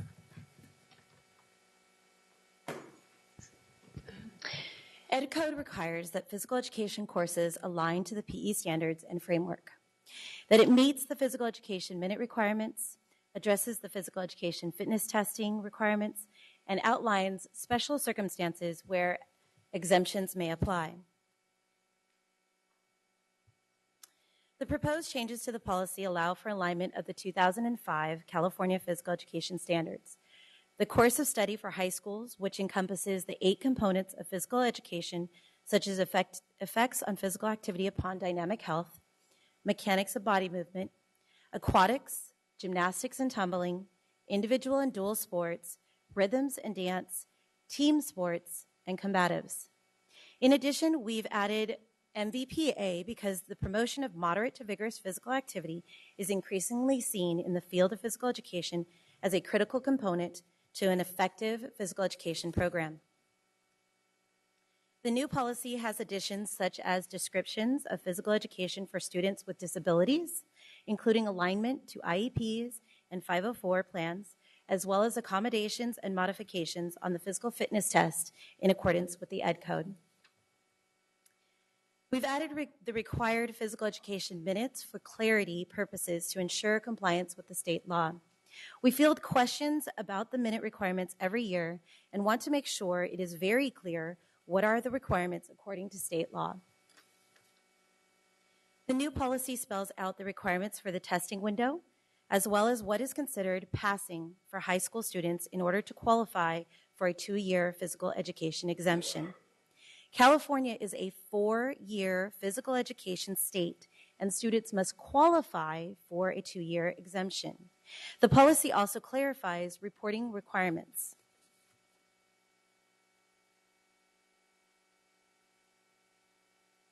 The policy also outlines the various exemptions that students may qualify for, including a temporary exemption for students that are ill or injured, or who are enrolled for less time than of the work normally required for full-time students.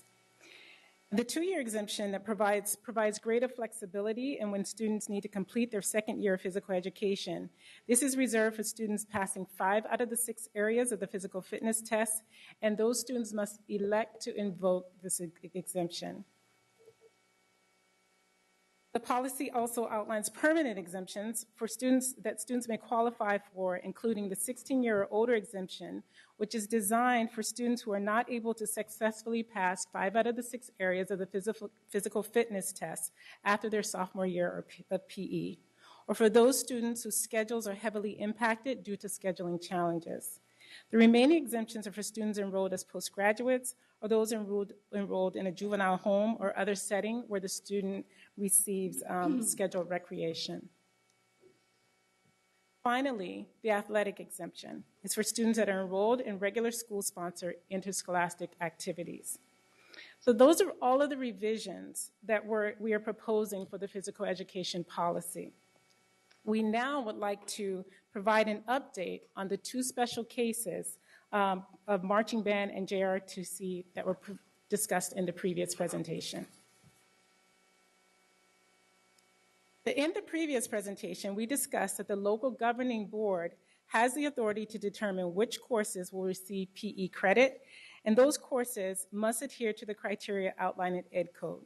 And this includes an appropriately credentialed teacher, adherence to physical education standards and course content, those 8 components that Heather outlined, compliance with the physical fitness minutes, and the requisite annual physical fitness testing. We brought to the board's attention 2 special cases, JROTC and marching band, And we did so to determine the will of the board in regards to offering PE credit for those courses.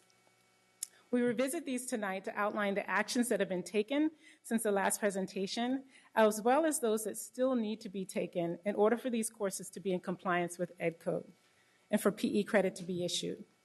Please note that the courses to receive physical education credit do not need to appear in board policy, and they are not included in the revised board policy.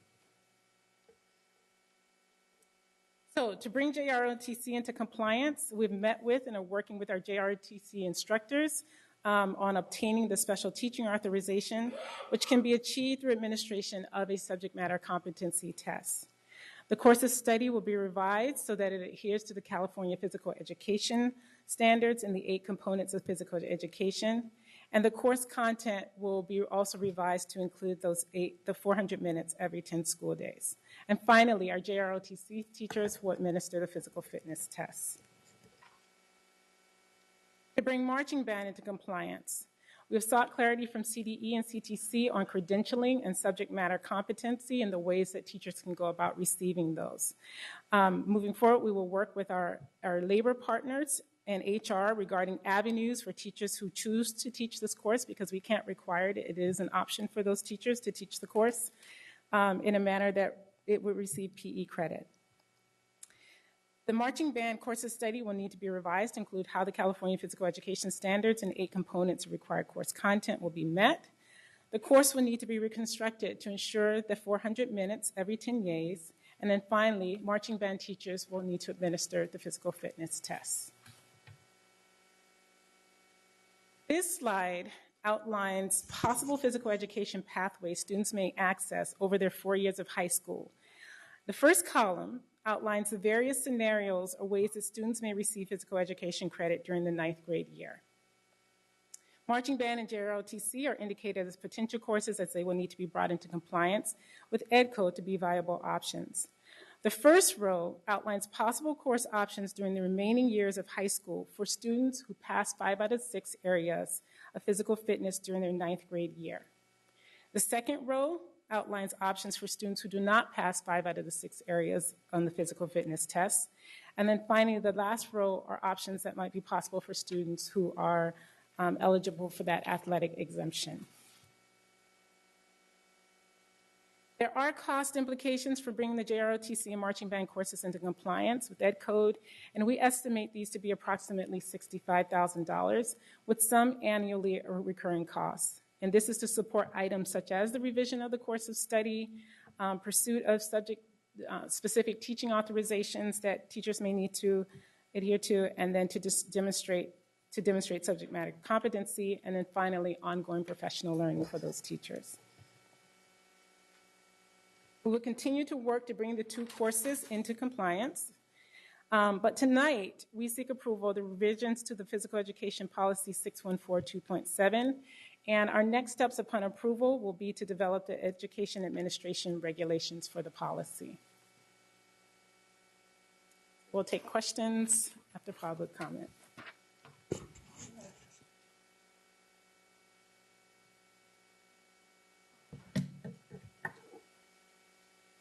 Abe, do we have public comment? We have 4 comments on this item. If folks can please line up behind the microphone in the order you're called. Joshua Beckett, Terrence Gladney, Maria Rodriguez, and Angie Sutherland. Good evening, board members and Superintendent Vanda. My name is Joshua Beckett. I'm a high school teacher and a parent of children in this district, and I'm here because of the importance of physical education for our students. I have been a science teacher in this district for 10 years, and just this past year, I added a physical education authorization to my credential so that I can teach PE. Because I am new to PE, I was interested in the board policy in regards to student wellness and physical education. I must admit that I was very confused with the exemptions. I contacted the California Department of Education for clarity on this issue. I spoke with Dr. Robert Calvo, who emailed me the Federal Program Monitoring Physical Education Instrument. Item 9 states that the local education agency, the board, may grant 3 distinct and separate types of exemptions: temporary, 2-year, or permanent. I learned that you, the board, have the authority to grant the exemptions. You have the right to grant any, all, or none of the exemptions.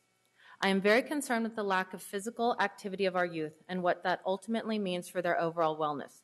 I looked up the board's policy on student wellness, and I quote, "The board recognizes the research and positive benefits of a quality physical education program and physical activity opportunities for student health and academic achievement. The policy also states that schools will meet or exceed the PE minutes requirements, which for high schools is 400 minutes every 10 days for grades 9 through 12. If the board truly does believe in their own policy and the well-being of the district students, why grant the 2-year exemption and the 16-year-old or older exemption? I don't have time tonight to argue against both of these exemptions, so I'm going to focus on the 16-year-old or older exemption.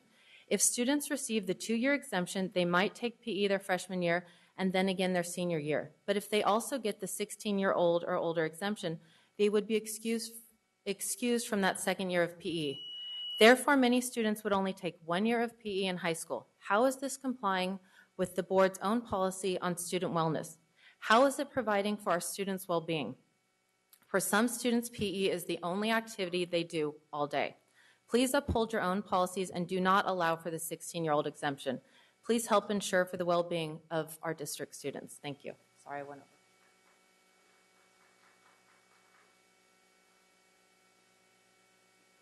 over. Terrence Gladney. I do want to thank Heather and Iris, because I think the first time that I was introduced to this whole potential change was probably at least 2 years ago. She came to our SAC council meeting. So I know it's been a lot of work and a lot of back and forth with parent groups. But I think that it might be appropriate for you guys to maybe push it forward. I know that they're scheduled to come and talk at DAC general meeting next week. So if that's the case, then are they coming to say that they got it voted on? The last time they came, there were a bunch of questions that I think went unanswered. So I think it would be unfair to those parents that, we don't even make quorum most DAC meetings. So for those parents to come and then not have an opportunity to have their questions answered or review this semi-final copy of it, I think is unfair. And I would ask, why are they scheduled to come next week if it's just to say that it got approved already? I think that I had questions because I know about the commitments that a lot of students, who are in athletics put in outside of the scheduled season. At Kennedy, for example, since I'm a parent there, I can talk about it. Basketball players or football players, once their season is over, they go right into conditioning. And they're discouraged from either doing doing other sports or other activities so that they can prepare for the next season, which is almost a year away. So I would, maybe recommend that you guys also look at that, because while they may not be playing interscholastically, they're committing time outside of their studies.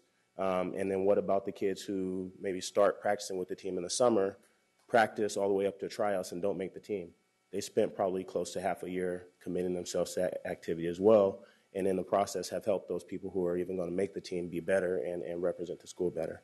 I think that PE is very important, for those students who are in athletics. I think that, and I've talked about this in some of our SEL meetings, I think it's important that we look at the coaching population to see if we can integrate SEL practices there, and also some of these standards around PE in terms of nutrition, time management and everything else. I think this is a great opportunity because most sports have at least like a 1 or 2 week dead period where they can't physically practice. So if we are given an exemption for the students because they're participating athletically, we can engage them with some of these standards in classroom-based, or a classroom sort of setting around nutrition and these other standards that are, being recommended. Thank you. Thank you, Mr. Gladney.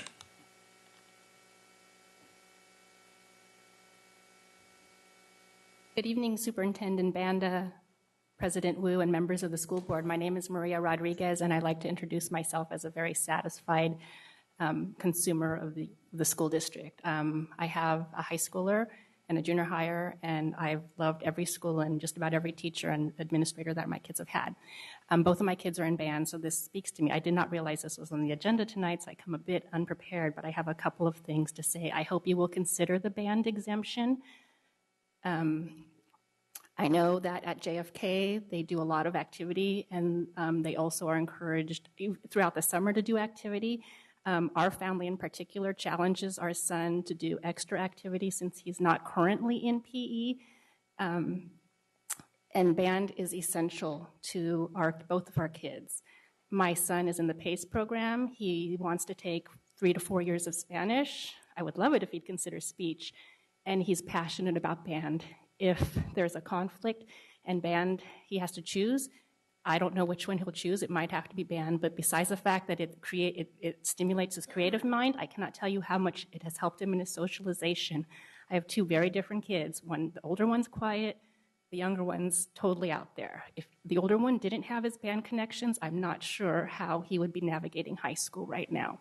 Please don't make him have to make that choice. If you do, and I do want to thank also Ms. Taylor and Ms. Decker, because I was also at that meeting with Terrence when they came, and so I know this has been going on for a long time, but band parents don't know this, and they've been confused. Every year, it's kind of back and forth. So if for some reason the exemption is not accepted, there's 2 things that I've been asking for. 1, please create a 0-period PE, so if kids want to, they can have the option of taking PE as a 0 period. That probably won't go too well with my son who likes to sleep in, but anyway, it's an option. It's his choice. 2, please communicate with the people who are most immediately impacted by this.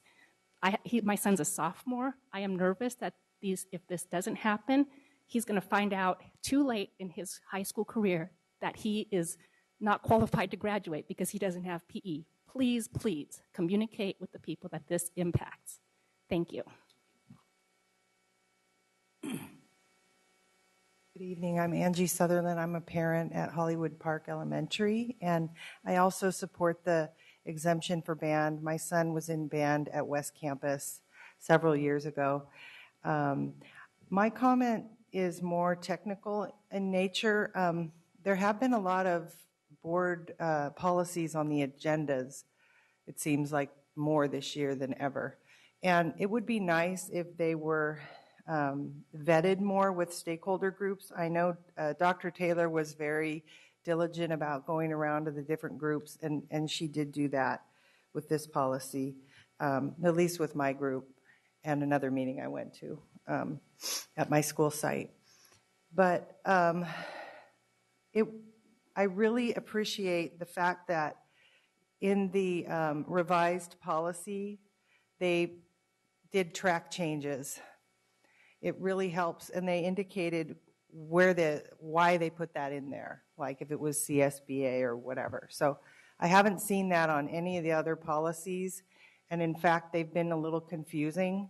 Some of them are red and underlined, and it looks like it's new language. Not in this one, but in other ones, it looks like it's new language, and it's really not. So, and you don't provide the current policy as is in the board packet. You only provide the new policy and then the red line policy.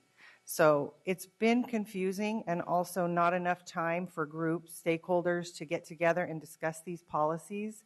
For instance, the whole child policy and the discipline policies were not run by the committee that I participate in as a parent. The Community Advisory Committee had no idea of those. I support those policies personally as a parent, but it would have been nice to, there was some things in there that would have liked to been able to give more input on. So that's my comment. Thank you. Thank you. Member Cochran.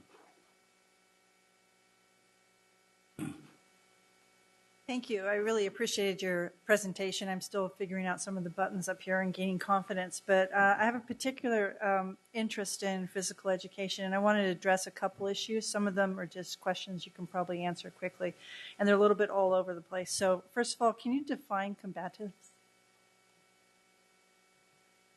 Sure. Combatives can be just self-defense. Mm-hmm.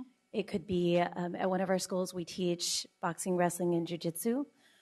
So it really depends on the school and what they're teaching, and as long as it falls within the standards of combatives that's laid out by the California Physical Education Standards. Okay. The other thing is the minutes required. I have a concern about K through 8.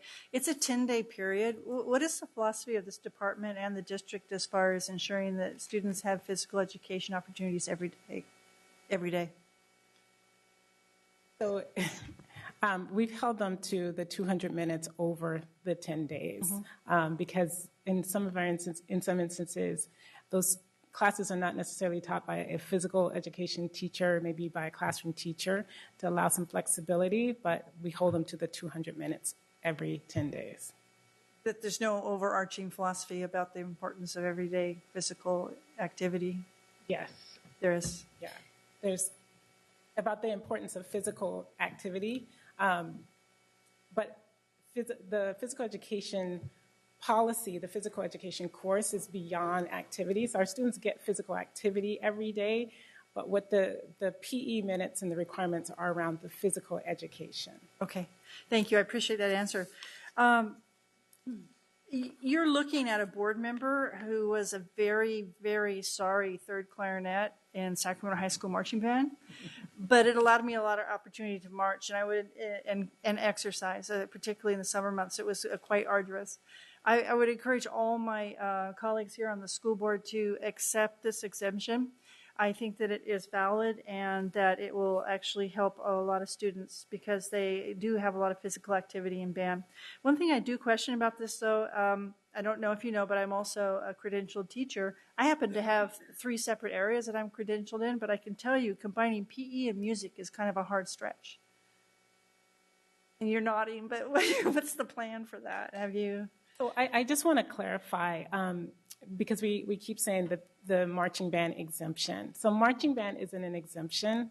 It's the purview of the board, and the board has expressed that they would like marching band to count for PE credit. And so we are in the process of bringing that into compliance so marching band can count for PE credit. Yes, it is a challenge with some of the areas and components that need to be addressed through that content area. But we've heard the board's desires. So the exemptions are, and maybe I should go back in the PowerPoint. The exemptions,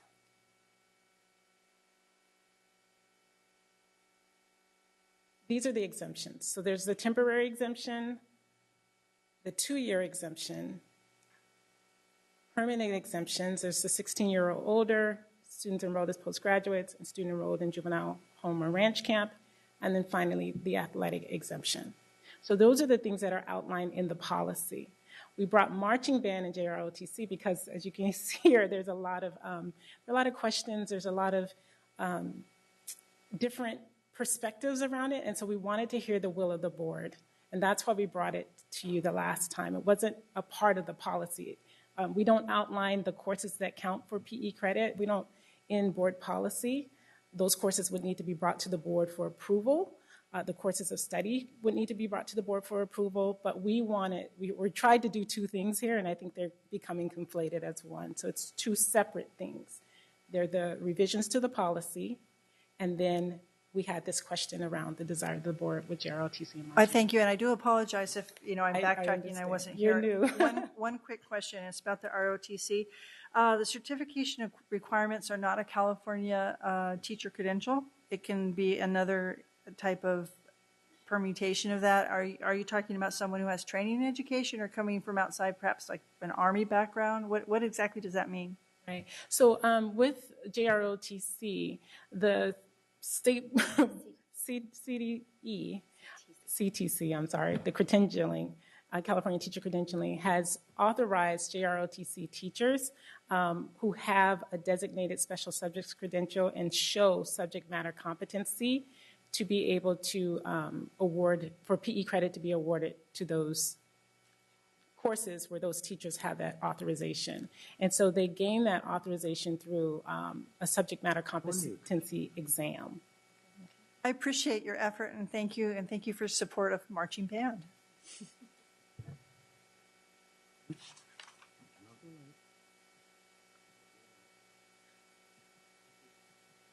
Vice President Pritchett. Thank you. Thank you for being here tonight to give us this presentation. I have a lot of questions. As you know, Ms. Deckard's been hearing a lot from my community in regard to marching band and the issues that are revolving around the exemption. And I'm still really confused. Sorry. So are we we're not accepting what you're saying is that we are not, you're not asking us to approve for an exemption on marching band. That's what you're saying, right? Because I think there was a lot of confusion, right? So let's make that clear. Okay. So I don't know what the will of the board is, but I know that there's been a lot of community members and parents that have their students in marching band. And as Member Cochran had said, there's, marching band is vigorous. And I don't know why we would not accept that. And I think I've been asking that question over and over again, and I haven't quite got, I don't want to say the answer that I want, but the answer where I quite understand and where the community understands. So can you just elaborate on that? Could you repeat the question again? I'm sorry. Just... why are we not accepting marching band as having an exemption for marching band? So, well, the state is pretty clear about what exemptions are available that districts can access. So the ones that I just shared with you are the exemptions that are available. There's no such thing as a marching band exemption, okay? What the state allows is for the governing board of a district to determine what courses count for PE. It's not an exemption. It's not something that we have to vote on. You can say, and you've said, we want marching band to count for PE. However, to do that, so this slide outlines, and the state is very clear that for any course, whether it's marching band, JROTC, if we wanted woodshop to count for physical education credit, you could say, yes, we want this to count for PE credit. However, to do that, it has to meet these requirements. The teacher teaching it has to have certification or authorization. And what they can get that in a number of ways. They either need to take additional course content in physical education. There's language in Ed Code around a committee on special assignments that can review, develop criteria and review teachers to see if they have subject matter competency. But they're clear that that teacher has to have subject matter competency. The second thing is that the course content has to adhere to the physical education standards, okay? And within the physical education standards and the PE framework, there are these 8 components, one being combatives, and the others that were outlined that our course sequence for PE has to include, okay? And then the last 2 things are that any course being offered for physical education minutes has to have that physical education component for 400 minutes every 10 days, okay? And then finally, annually, those students have to be administered the physical fitness test. So there's that latitude of what courses will count, but there are criteria in order for a course to count and for students to receive graduation credit. Aside from the credentialed teacher, really marching band would be considered a sport. No, not necessarily. It would have to, like the question around combatives and how might we do combatives within the context of those 8 components. And I'll go back to this slide that outlined the 8 components here. So, and it's not even that all 8 need to be included, right? But over the course sequence for 4 years, and a lot of our students do marching band for 4 years. So over those 4 years, we need to show that within marching band, those areas have been covered, okay?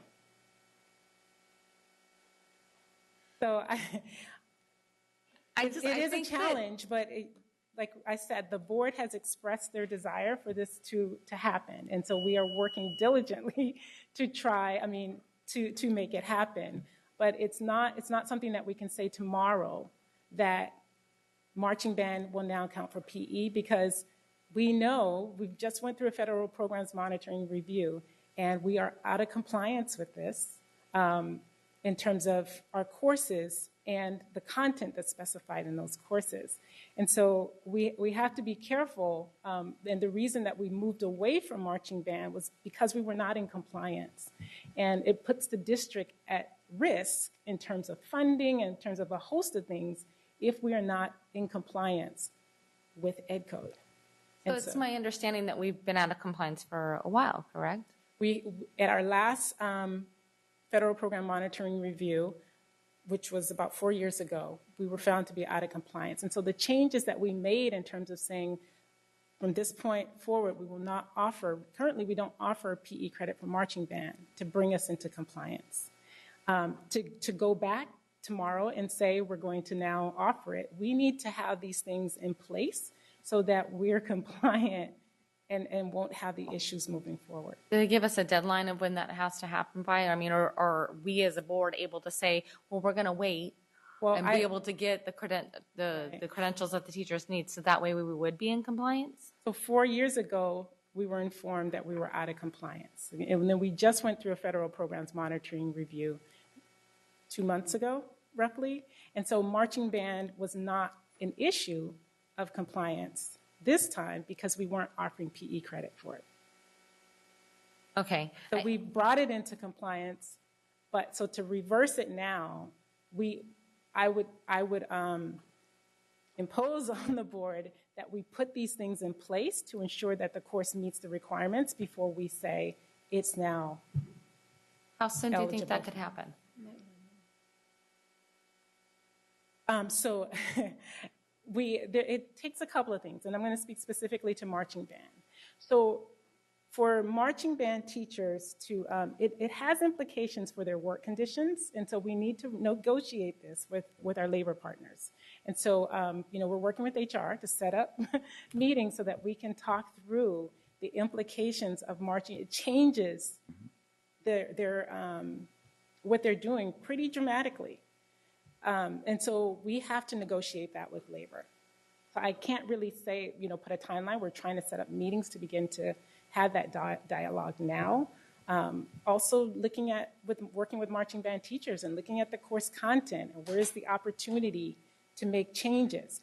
The final thing is we can't, as a district, say, marching band teachers, you must now teach PE in marching band. It is their choice of whether or not they choose to teach a marching band course that awards PE credits because of the changes in what it does to their work conditions.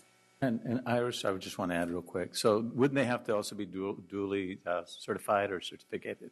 And wouldn't they have to be duly certified or credentialed to be able to? Not necessarily dual certified. So they can either take additional coursework to add authorization to their credential, like the science teacher who came up and said, I'm a science teacher and I received a special authorization. That's one way. The other way is a committee on assignments, which the board would have to approve. One, that we would use a committee on assignments. And then there's criteria for who is on that committee. There are different ways of determining subject matter competency that would all need to flesh out, but we would need to bring forward board policy around a committee on assignments in order for that to take place. And then that's an annual, every year, those teachers would need to come before the committee on assignments for approval that they've met subject matter competency. And just add one more thing real quickly. I know that part of the questioning last time was, can we check with neighboring school districts to see who perhaps may be doing this? So we did check with, I believe it was Natomas, San Juan, and Elk Grove to see if by chance they were providing credits for marching band, and none of those districts are at this point in time providing that. It may be because of the additional requirements that are involved in making that happen. Did you find out how their programs are worked? And the reason why I ask this is many of our schools pride themselves on sports or marching bands. What's going to happen to those programs if you can't have that many kids in their marching band program, right? Yes. And so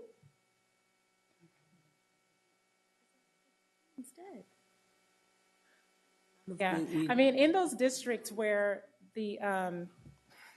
where they are not offering marching band, they still have marching band.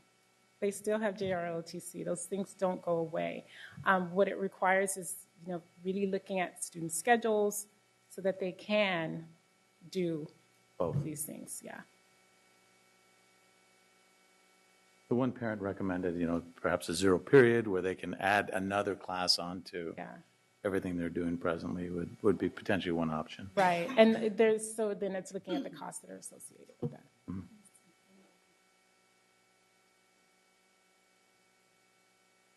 So I just need to reiterate that we're asking you not to, you don't have to make a decision. You've actually shared with us your desires, and we're moving forward to try to bring those things into compliance. It's the other areas that we're asking for within the policy tonight.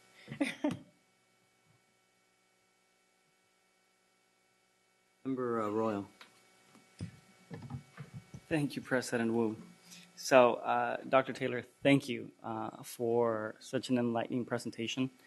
It looks protracted, but I think I got it. I think I understand the rock and the wall that you are stuck in between. So basically, math could be a PE qualified if they were doing jumping jacks as they were doing their quadratic tables and multiplication tables, right? Or whatever criteria, just to get them active. That's kind of what I gather from that. So I think that the issue is pretty clear. The legislature approved and set standards, because I remember those debates happening a few years, and there were very vigorous debates in the state legislature about whether to allow band. I remember the legislator that for years fought for this issue, and legislators were debating for hours on the floor of the Assembly and the Senate about like whether to give this exemption or not. So it's a heated debate at the state policy level, and we are stuck with whatever they've decided, which is this criteria, right?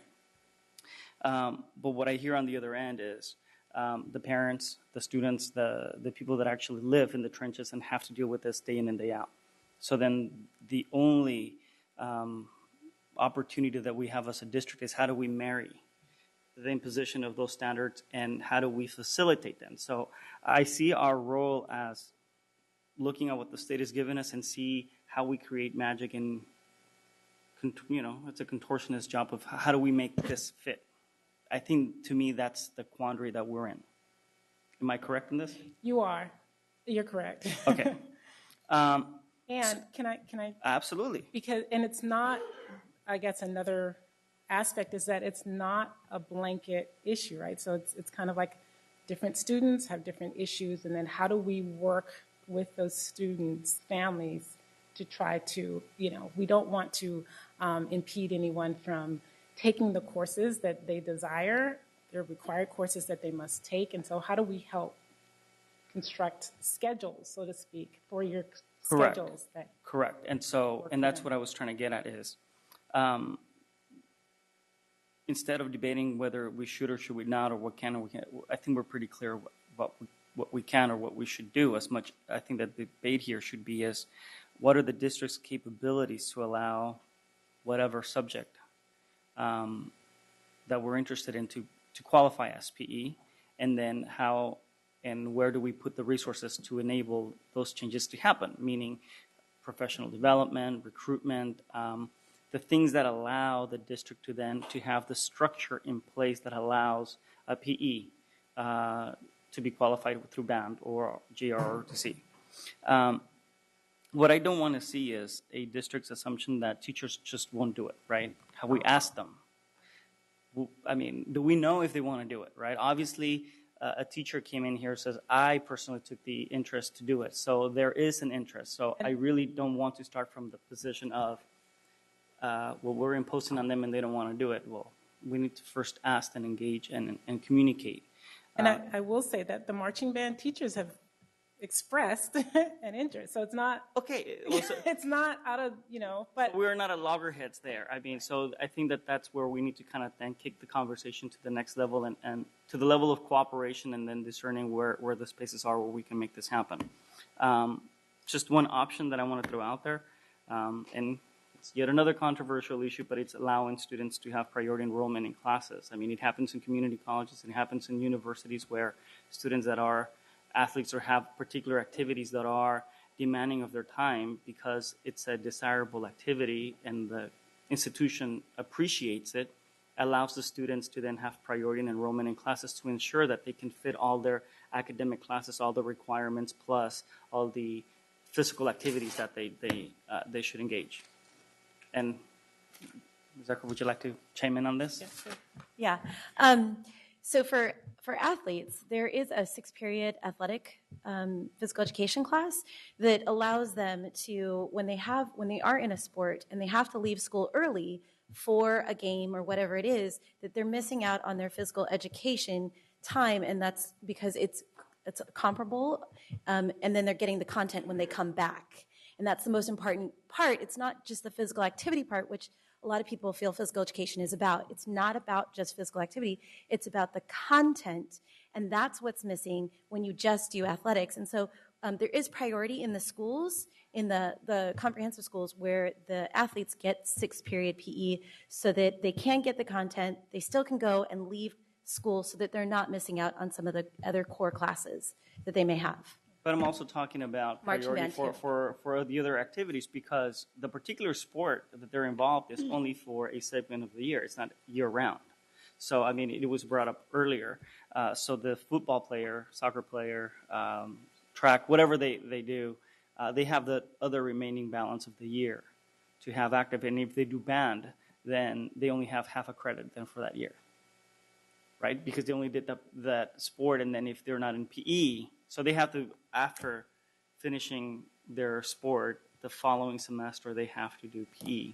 Otherwise, they don't get the credit. Unless they're enrolled in, say, a 6-period athletic PE. If they're not, if they're solely going on the exemption, then that would be the case. Anytime that they're not enrolled in and so the only request or the only item that I'm concerned about right now is the lack of clarification to the parents and the students about what do I do, like right now. It's January the 8th. Today they're worried about that. Tomorrow they're worried about that. Next week they're worried about that. So what I want to know is are we just sending them a letter saying you just have to enroll in PE? There's got to be some sort of way to ease the angst that they have right now. So with our say our juniors and our seniors who are about to graduate, they will not be, it's not going to prevent them from graduating. Okay? So for example,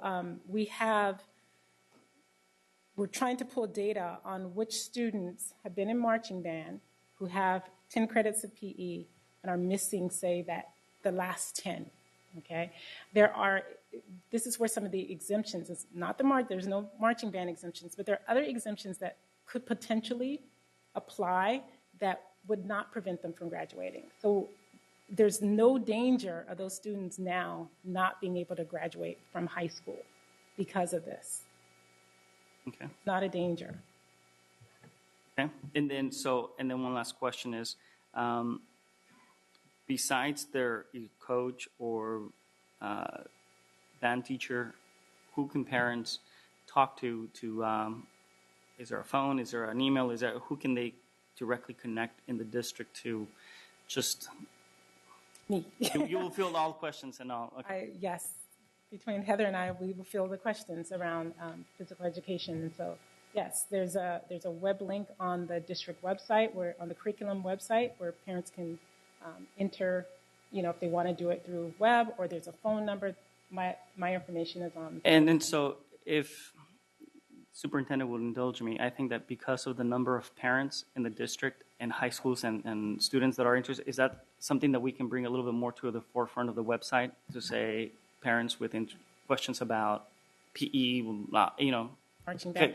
Okay, just the way we do on the website, people inquiring so that they can just the other access the after information. this evening, and we've been saying this, we'll put out communication to our sites in form of a memo to parents that can be distributed as well, that outlines all of these options.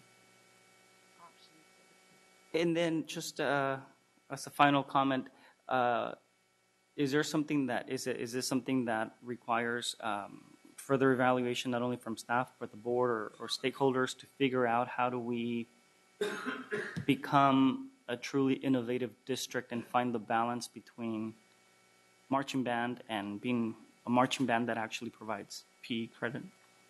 Or is this a complete impossible task that we should just not even, is that a rabbit hole we should not even bother with? I would say I don't know of any instance where it is occurring, but that does not mean that we should not explore it occurring. And that's what I'm saying. I mean, I think People we will be a said trendsetter. lots of things cannot be done. So I'm just sharing with you the challenge and that it's not something that we can flip. No, I get it, but I mean, I'm not But saying I like think we should immediately, explore it. but I mean, is this something that the rest of the board or the superintendent or staff think that would be worthwhile as we move forward, just to continue to study and figure out if there's a light bulb that goes off and says that this is how we can do it, long-term recruiting, training, and just kind of like the track so that in a year or two, this becomes a reality, and then who knows, maybe a potential model for the rest of the state. That's all. Thank you. Thank you. And I appreciate your time. Thank you, Member Royal. Student Member Saito. Thank you once again for presenting this nice presentation to us. Just a few quick comments and then a quick clarifying question. Since I was a little girl, since elementary school, I've always heard from so many people, when you're in high school, you can go and take band and still get PE credits. And that's like, you know, I grew up learning and kind of, not necessarily how to play because I don't know how to play an instrument, but that's how I knew so many of my fellow classmates, that was their plan, was to take band instead of PE. And things I've always heard of from stories from my mother, from my friends' older siblings, they always said 3 things about band. It's physically straining, it's very time consuming, and it's a family. And I'm glad so many of the public comments were about that, saying, oh, this helped my child make so many new friends and really helped them become a social butterfly, excuse me. But, you know, many of my fellow classmates, I'm a junior right now, and so many of my people in my class and people who are seniors have been panicking and telling me, oh my gosh, Asami, I'm afraid I'm not being able to graduate. I don't have the credits because band doesn't count anymore. And so that kind of leads into my question, even though, like, now there are standards are changing now, but in past years, since they took like 2 years of band, does that still count for their PE credits? It does? Yeah, so I mean, we're not going to go back retroactively and say the band that you took and you received PE credit for will no longer count. We won't do that. We can't do that. But it's moving forward. You know, we had the finding. We needed to make corrections, and so moving forward, we then need to say we need to correct it, and that's what we're in the process of doing. But no, we don't go back retroactively and say what you thought counted as PE credit no longer count. You're welcome. Okay. Thank you. Member Rodriguez. Thank you, President Wu. Thank you both for listening to all of our passionate comments from the last go-round of our review of this policy and coming back with a middle-of-the-road solution for us that we can, you know, move ahead on one piece of it and then still work on the other half of it. So I want to thank you for that. I know it's going to be an uphill climb. But, you know, Member Hansen had mentioned earlier about us having a lobbyist and what does this lobbyist do for us. I think this would be a really good task for our lobbyist to go to the State Board of Education, CDE, and advocate that they need to revise their policy so as to which we don't have to be in these compromising positions where we're trying to make all of this work and figure out. Because I think everybody up here, whether we were in band or not, we understand that that is pretty rigorous. It is pretty taxing on the body, and it is a different type of physical movement, but it is physical movement. So I would say that we would certainly, I would be agreeable to having our school services go out and lobby for this to be improved so that it takes the burden off of all districts in the state of California and makes all of our students in the state of California feel whole. I do like the comment about the 0 period. I myself, as a student, took the 0 period, and I was the one that actually took the extra period at the end of the day. You know, I think that those options that are made available for students, you're going to have a handful of them that take advantage of it. Because I was involved in sports, I think that, you know, as an adult, getting into physical activity and getting into a routine, sometimes that morning routine actually works, and then you develop a habit for life. And if it starts at a younger age, then most likely they're going to develop that habit for life as they grow and continue their, adulthood and college. So, yeah, if that's an option, if we're not providing that already, then I'd like to see that as one of the options. There was a question when we were talking about the policy, and I can't remember if it was this policy or a different one. I think we discussed like a couple of policies when you came forward the same day, Miss Taylor. Was one of those exemptions having to do with foster youth, and because of their circumstance that they're always not stable and maybe not completing a full class in one school as they're transferring to another school? Was that this policy, or is that a different policy that I'm confusing? It was an exemption of some sort. Wasn't this one? This one. No. Okay. So that clarifies that for me. And then as far as the memo to the parents regarding the policy, I've received many communications from the district to parents, and I think that we could do a little bit better of a job addressing parents with these complex type of issues. So when you do come out with these memos, put them in more layman's terms and about the policy to explain it at a level where the general parent can understand, not that they're a policy wonk. So that way they understand this change and how it's going to affect their child or not affect their child, like we just heard from our student board member.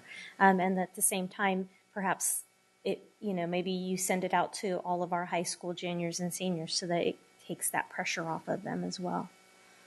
And then lastly, thank you for mentioning that you're seeking discussions with our bargaining unit.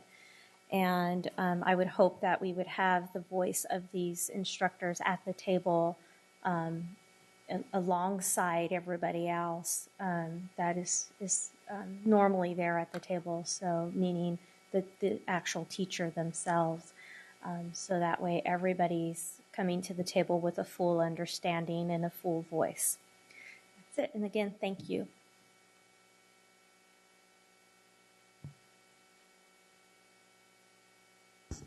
Member Ryan. Thank you. I know you've been up here quite a while, so I hope I'm your last question. So, I want to just begin by thanking you for doing your due diligence and soliciting community input and getting families engaged around this important conversation. I also really just wanted to ask you, given this new reality of local control funding formula and the local control accountability plans, and this goal that has been set forth to ensure that we're increasing the number of students who are graduating from high school college ready, right? College or career ready, how these changes would interface with LCAP. Making sure that PE as a graduation requirement is not going to affect their chances of going on and pursuing college. Well,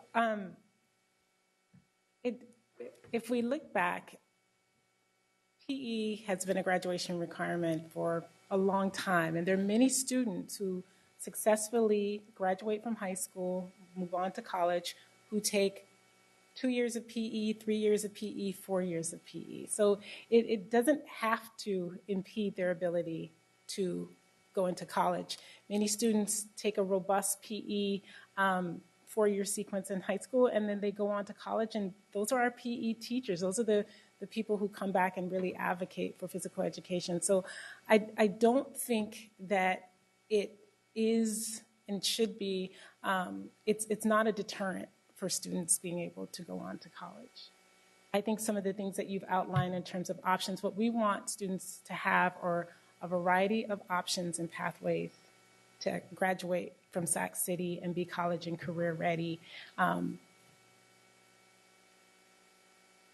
challenge is, there are state requirements, there are local requirements that we're navigating within. But I will say that PE can be a support in that college-going endeavor, and it doesn't need to be a hindrance.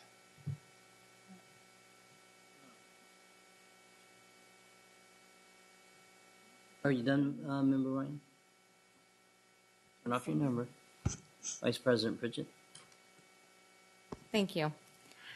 Thank you for everything, all the deep conversation over this. But I do want to propose to the board that we wait until the next board meeting to approve this. I think that there's a lot of questions in regard, to the different exceptions and who can qualify for what. And I think that it would behoove us to reach out to staff, ask lots of questions, because it's up to us to talk to our community when they come to us. And I don't feel comfortable with that. So that is my proposal to the board. Superintendent? Well, mine's actually a little counter to that. I just wanted to kind of recap where we're at. I do want to thank you, too, for doing a marvelous job of hanging in there and addressing all the questions and really putting together this presentation. We knew that adding marching band and our OTC was going to complicate it a bit, but I think the discussions have been very rich, and we've gotten some really good conversations going here. What we're asking the board to do tonight is really to approve the revised PE policy, and all that has done is just to bring it up to speed and bring it up to code. The PE policy has not been updated since the state adoption of PE standards in 2005 and in the PE framework of 2008. My understanding is also since then we've adopted a new student wellness policy in 2013. And so all we're asking is that that board approve this policy revision so that it aligns with all of these other things that have happened since the last time we looked at it. And we can still continue to have the conversations around marching band and ROTC. I heard that commitment that we'll continue to investigate, research it. If there's a way to do it, we'll look at it and bring it back. But or even if we can't, we'll bring it back and have the board weigh in on it again. But really, all we're asking is that the board, the PE policy itself, as was presented, revised, that it be approved for tonight. Vice President Pritchett. I think my main proposal was around the 16-year-old exemption and the questions around that and how it's going to affect them. So my understanding is that it's an all or nothing, though, with this vote, right? We vote and it goes into place. Is that correct? So that is included in the policy, the 16-year-old exemption. I don't know if there's a question that you have specifically that we may be able to. Not off the top of my head. I think it's going to take time for me to come and speak to you directly and go over all of this. I don't think we have time in a board meeting. Daryl might cut me off. Me? Which is why I'm asking the board to hold off until the next meeting. My understanding is there's going to be another presentation with further refinement, right? If you desire. Our request that we're here tonight to ask for approval of it. If that's your. Okay, so then I'm a little bit confused because in the board packet, next steps include the following. Present the proposed revisions to the physical education policy in a second reading to the board. Is this the second reading to the board? Yes. It can't be if it's the next steps. For final approval, would develop the regs, the ARs. Is what we're committed to. Okay. All right. Because everybody asked, I had to step out. I still have a few questions to ask. So bear with me. In the 8 components that you referred to, are they annual components, or are they requirements to meet over the course of the 4 years? So they're required that they be in the required course of study over the 4 years. Okay, so that's what I thought. So aquatics can be a component for a fixed period of time during year 3. Because not everybody's going to be taking combatives every year. Right, it's not every year. That's what I wanted to. I just, thank you. I had to step out for a moment, so. But I do want to say, and I agree with Member Rodriguez regarding 0 period. I took 0 period, and I still get up at 5 o'clock in the morning and go rowing. So it creates some lifelong habits, and I appreciate that. I am going to then, since I'm the last one speaking, Oh, Member Rodriguez, you have your button pushed? Just a clarity here. I thought we were still going to be bringing back the information on ROTC and marching band exemption. Therefore, we will be bringing back this policy in some shape or form in regards to that, or no? It'll be different. No, it's because JROTC and marching band are not policy. They're not really policy issues, and they're not outlined in the policy. What we need to do is bring those. We need to continue to work on those so that we can bring those courses into compliance. Yeah, there's no exemption for those things. So maybe it would. I do have to say that if you succeed in creating, we succeed in creating ROTC and marching band as physical education courses that meet the state requirement, that might give us an additional argument or something to advertise so we can bring in more ADA. Because other districts that can't afford that or aren't innovative enough to do something like that, we will be offering a unique product to students who are interested in meeting their physical education requirements vis-a-vis or through ROTC and marching band. So I want to continue to push this effort because I think that having something unique is where we will have the opportunity to, again, increase our ADA. So I'm going to encourage you to continue to do that. Member Arroyo. Quick question and clarification, and it requires a little bit for you to enlighten me a little bit more on the exemption for 16-year-olders, the 2-year exemption. Who usually applies for that exemption, and how often does it happen, and who grants that exemption? So the 16-year-old exemption is an exemption for students, a couple of different scenarios. One, it may be a student who they took PE their freshman year, they did not pass the 5 out of the 6 components. And so those students then need to go into PE their sophomore year. That student then, again, at the end of their sophomore year, takes the physical fitness test, may not pass 5 out of the 6. They should go into PE. They're supposed to be scheduled into PE their junior year. This exemption would say you can be exempted from PE because you're 16 years or older, you've been in 10th grade, and so now it frees up, it creates more flexibility in the child's schedule to move forward with other courses. The other instance of students who may qualify this exemption is if their schedules are so impacted and they need to show that the schedule is impacted. They're 16 years or older, so they're juniors and seniors whose schedules might be so impacted that second year of PE, it makes that second year of PE a challenge. How often does that happen? It does not happen.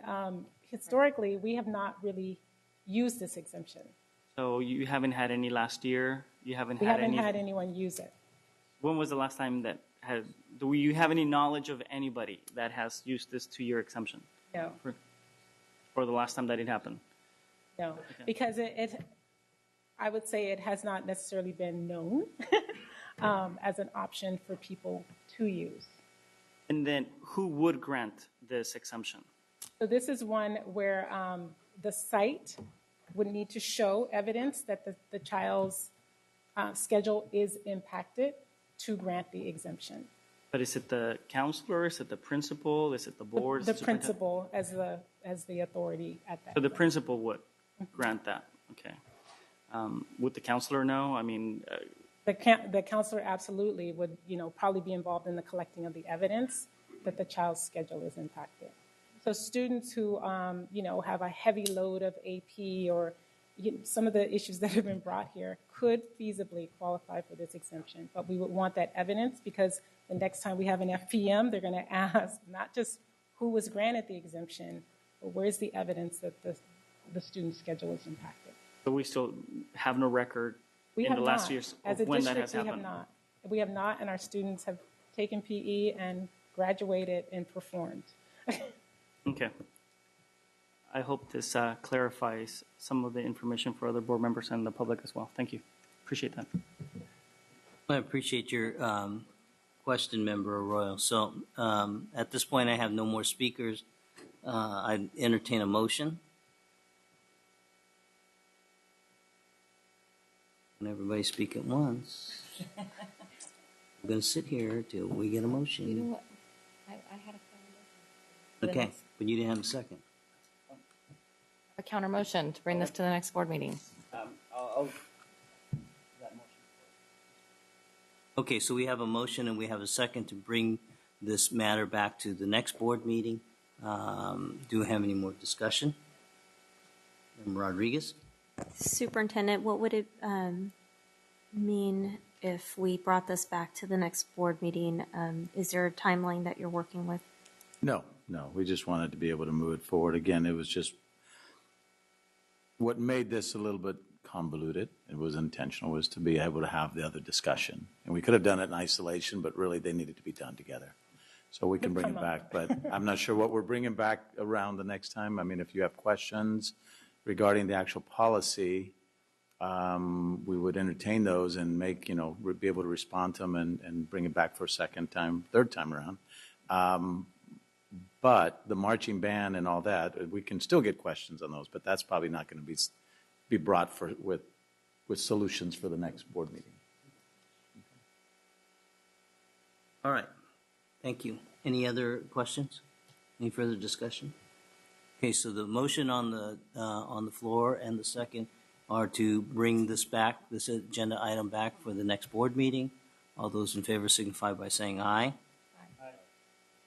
And 3 ayes. Have any ayes over here? All those. Okay. So we have 1, 2, 3, 4 ayes.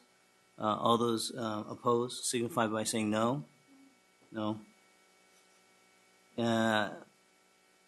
Abstentions. No abstentions.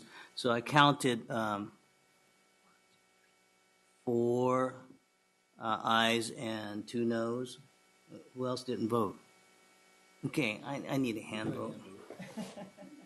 All those in favor of the motion signify by raising your hand. 1, 2, 3, 4. Did you raise your hand? 5. Okay, I got 5. I'm sorry. I apologize. Okay, all those opposed? The ayes have it. Thank you. See you back in 2 weeks. Scheduling a meeting with you. Okay. Okay. Definitely.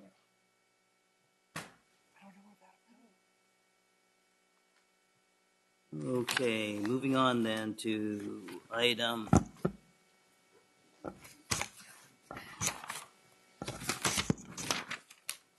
10.3, Mr. Ross.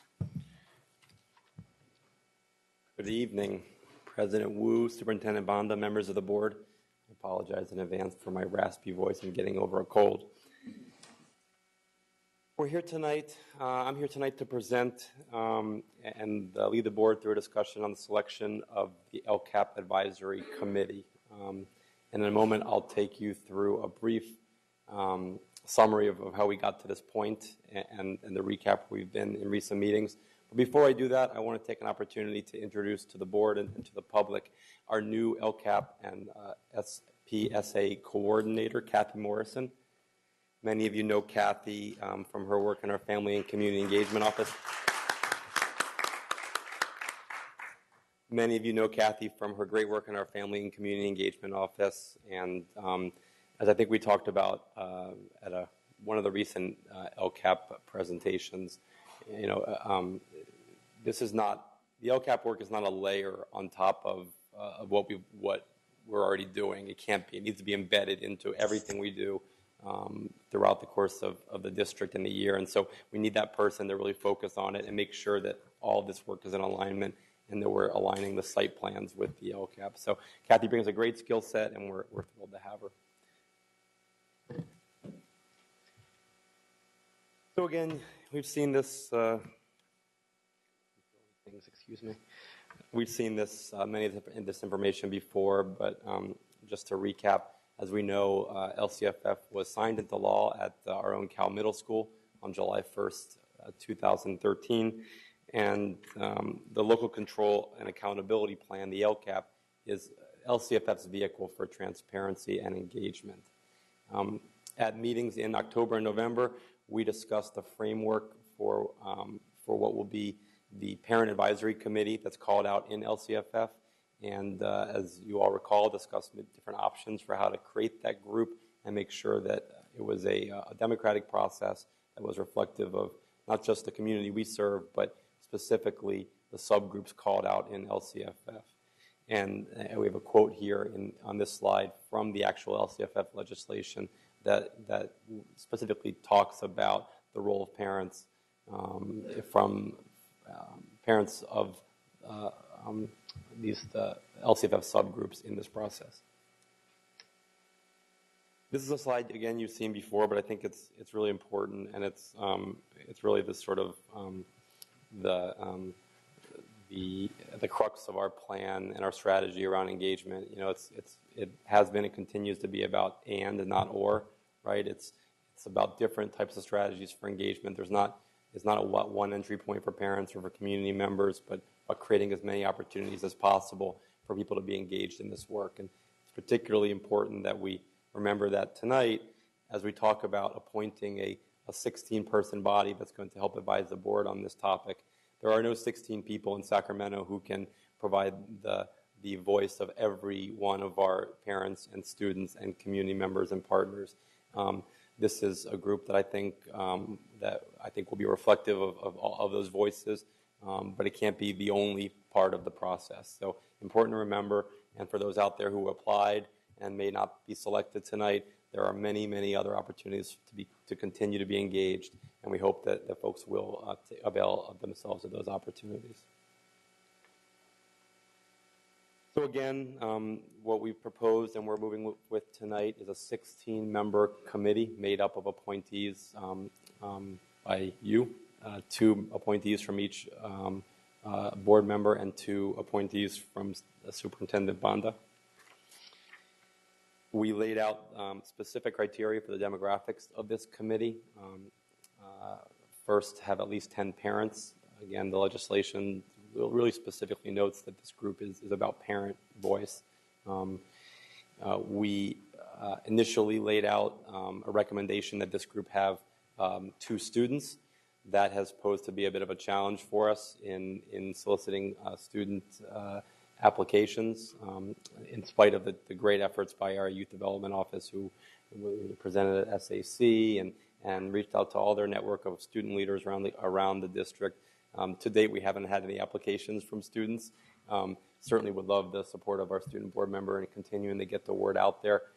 We can and will still accept students when we get applications, but the recommendation to the board tonight is to appoint a group so we can start this work moving because as we sit here in January with the governor set to release his budget tomorrow, there's really no time to waste. But rest assured, as I mentioned earlier, lots of opportunities to engage. We received real high marks from the county on our student engagement efforts last year with our work with the SAC through our PEV process.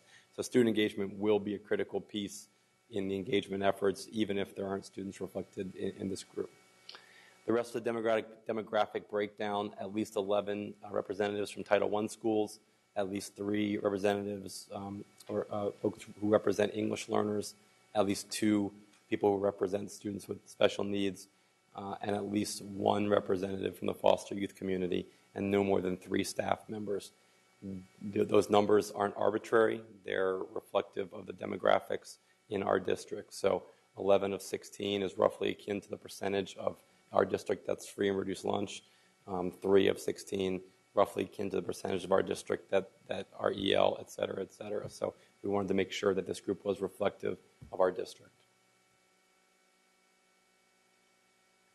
The committee's role and scope, and obviously this work will begin in earnest in fleshing this out once the committee is formed and begins to meet. But they'll help us to synthesize other stakeholder input through community meetings, PEV process, school site engagement, which has already begun. They will help us to sort of aggregate all that and make sense of it because it's a lot of data and it comes from a lot of different sources.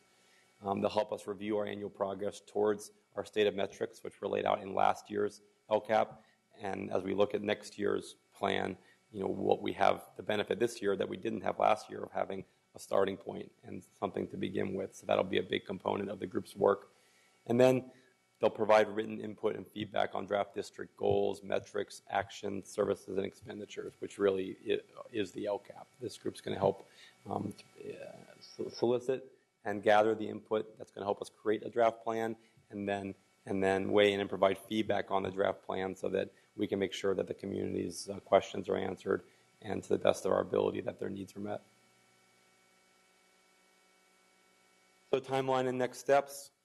After tonight's appointment process, we hope to have the committee to begin meeting as soon as possible, obviously understanding that it may take a week or two to get schedules aligned. Initial meetings will include presentations from staff and experts on the LCFF, on our budget, and providing some of that important context and learning that this group will need to have that shared understanding of the landscape before they can really dive into the nitty-gritty.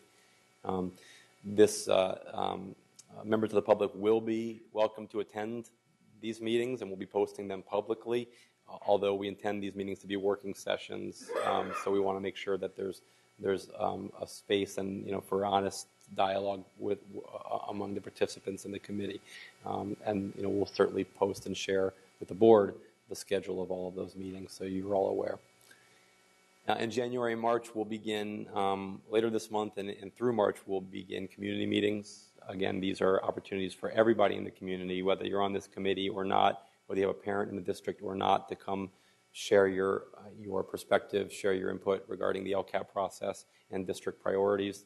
All of this feedback, along with the site engagement that's already begun through the creation of their site plans. If you recall, we talked a couple board meetings ago that we're really working to align the creation of our single plans for student achievement with the LCAP. And as school sites are now working on their single plans, they'll be using the feedback they gather from their school site stakeholders to help us inform the LCAP process.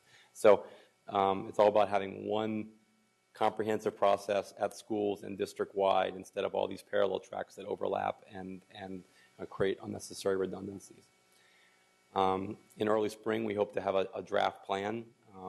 Well, at that point, we'll obviously have been able to not just see the governor's first budget, but do some real digging into it and get some analysis on where we are from a financial standpoint, have a lot of good feedback and input from the community and from this group so that we can put together the draft plan.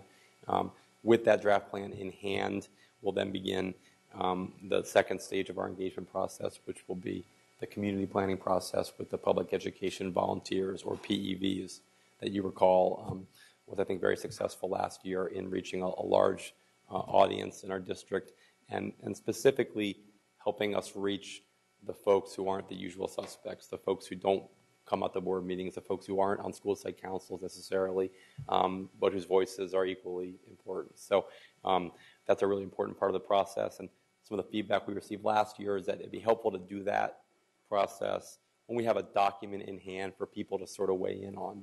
The broader the discussion, the more, the more esoteric, the tougher it is for those folks to engage. So that's why you'll see that the sequencing changed somewhat this year from what it was last year.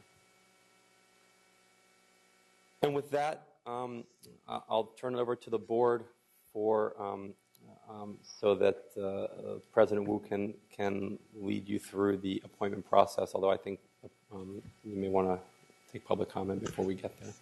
Thank you, Gabe. Do we have public comment? Yes, we have 4 speakers on this topic, and if they would line up as I call their name, it's Alex Visaya, Liz Guillen, Ann Fox, and Sue Vang.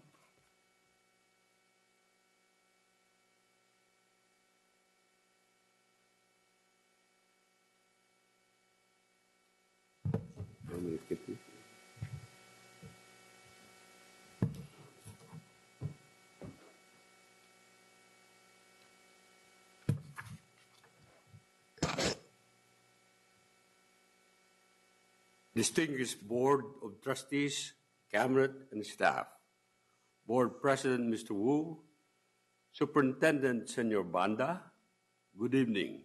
My name is Alex Visaya, citizen advocate for students and families of this district. Happy New Year. And to our new trustees, welcome and congratulations. I look forward to working with you. Thank you. Before going forward with the issue before us, let me share with you what I heard in the news this week.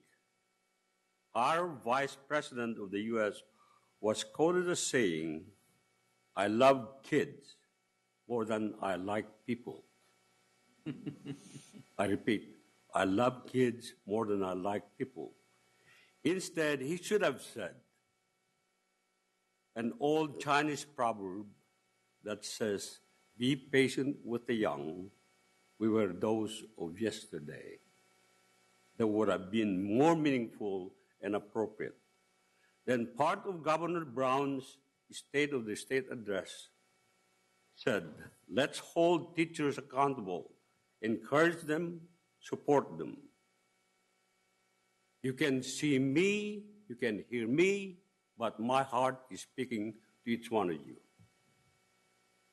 And so this is our moment right here and right now to do what we do for kids because it fits their needs. They have no choice. It's compulsory education for them from K through 12th grade. We should see to it as their right, their privilege, and their hope to receive and achieve excellent education as their only source, I'll be done in a minute, source of income when they reach the age of maturity or emancipation. If we do it right, the local control accountability plan, known as LCP, have all the areas covered in addressing the opportunity gap that have existed for decades, because their future belongs to all the teachers who are willing to get their hands dirty and compassionate, and they must be consciously aware that their teaching is a privilege, a choice, but not a right. Only the kids have that right. Thank you and good night. Thank you.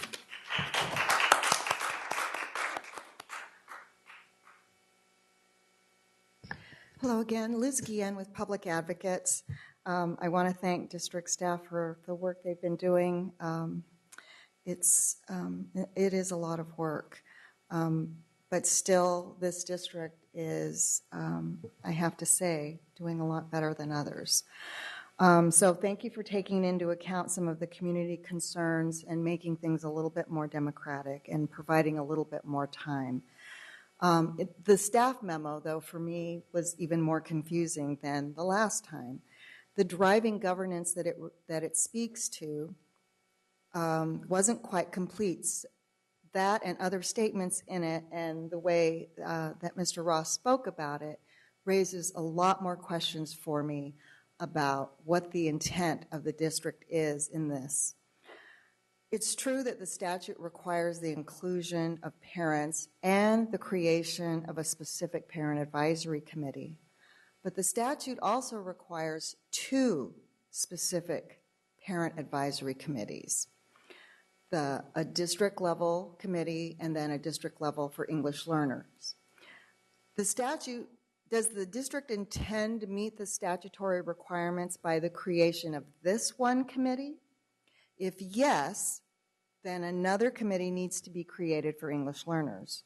If no, then the statute requires the superintendent to respond in writing to comments made by those 2 existing committees, because the statute also allows the district to use existing committees in meeting this requirement. So the third bullet on page 3 that talks about the role and the scope of this committee suggests that the district intends this committee to take on that role of providing comments to which the district responds in writing to. It's because of those things that I think there's not enough clarity, and in the spirit of transparency and local accountability, I request that the board and the district really clarify what its intent is by this committee. Is it in addition to the 2 committees that are minimally required in the statute, or is it as a substitute for it? Thank you.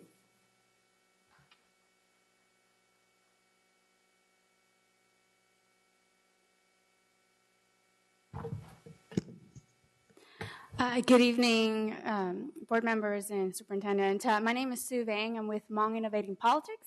Our acronym is HIP. I'm here to echo Liz's comments, and if the DLAC will be serving as the Parent Advisory Committee for English Learners, then where is that in the conversation of developing the LCAP advisory committee here? Because there needs to be continuation of work. So then those who are appointed on this committee to represent English learners, how are they represented in our DLAC? So there is continuation of work. The other thing is along the lines of English learners, I think HIP really want to stress the importance of having a strong and articulate to have multiple strong and articulate voices on this committee for English learners. Specifically, we recommend that along with parent advocate for Spanish-speaking parents and students, that also have parent advocates for Southeast Asian parents and students. Hmong students make up the 2nd largest English learner population in Sacramento, so particularly for that community. And then also, not just having an English learner parent, a representative or a representative in general for English learners, but one that not only understands LCFF and LCAP, but also understands policy and best practices for our English learners. When we look at the LCAP plan, our AMAO targets in the LCAP plan do not even meet the federal targets. When we look at our reclassification rate, it's at 9%. That is a very low reclassification rate. But I also want to make a comment. I have, not just as a former EL student, but in my current observation of my nieces and nephews who are in Sac Unified, who are right now currently either classified as an English learner or reclassified. There's huge disparity between all of my kids. And you can see that kids who have been, at least within my own, what I've observed with my kids, I've got a 7th grader who's reclassified, who's a special ed. And so it's not clear how she's reclassified and what services and support she's getting as an English learner if she's reclassified, and she's also a special needs student. I also have kids who are classified as English learners, but are not. They should probably be reclassified. So we have this we need to continue doing this ongoing work with our English learners to appropriately reclassify them, but also provide them the services and the support they need to make sure that they are actually proficient and continue to stay proficient. Thank you. Thank you.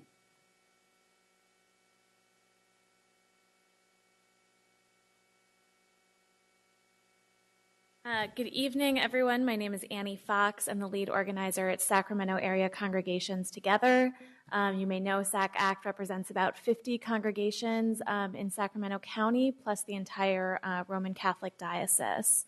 I want to commend the district. As Liz said, I also do the statewide ed policy work for Pico, California, which has affiliates in about 20 other school districts. And I do think Sacramento City Unified has done excellent work in terms of breadth of reaching out to parents. Last year with the LCAP process, that was clearly a value. And I appreciate the attempt at focusing more on depth this year. I think particularly the attempt to do school site council alignment will be really important. And while I still have some concerns about this committee process, I do think it's a good step in the right direction. I do want to highlight some concerns about this timeline. I really appreciated Gabe's comments on needing a document to respond to. I myself am going to be doing one-on-one trainings with parents, mostly in Spanish, over the next few days to try and explain to them the LCAP. That's going to be a big challenge considering that our last LCAP is only posted in English. It's going to be a bigger challenge considering that there are many boxes where there's supposed to be allotments of revenue and there's just X's. That makes total sense. Last year's plan was created in a 2-month hurried process. But the timeline here has a draft plan in the early spring. even though the plans for many of the meetings that have been set up before that draft plan are there to respond to a draft plan. Last year's draft plan is not really a draft plan, which is reasonable, but I think we need to start with a draft that will be posted in maybe early February when these committees are going to start, at least to take last year's plan and update it using the new statewide template, which is frankly a lot easier and more transparent for parents to read. I also think it would be a great move for the district to try and post it in Spanish and Hmong. Thank you. Mr. Ross. Before we begin with the appointment process, if I can just briefly address the comments from some of the public, from Liz and Sue, and they're absolutely right. What the legislation calls for is two distinct committees, one parent committee, and the legislation, I'm sure Liz will correct me if I'm wrong here, the parent committee, which you can use an existing committee, or you can create a new committee, and then an English learner committee. Again, you can use an existing committee, or you can create a new committee.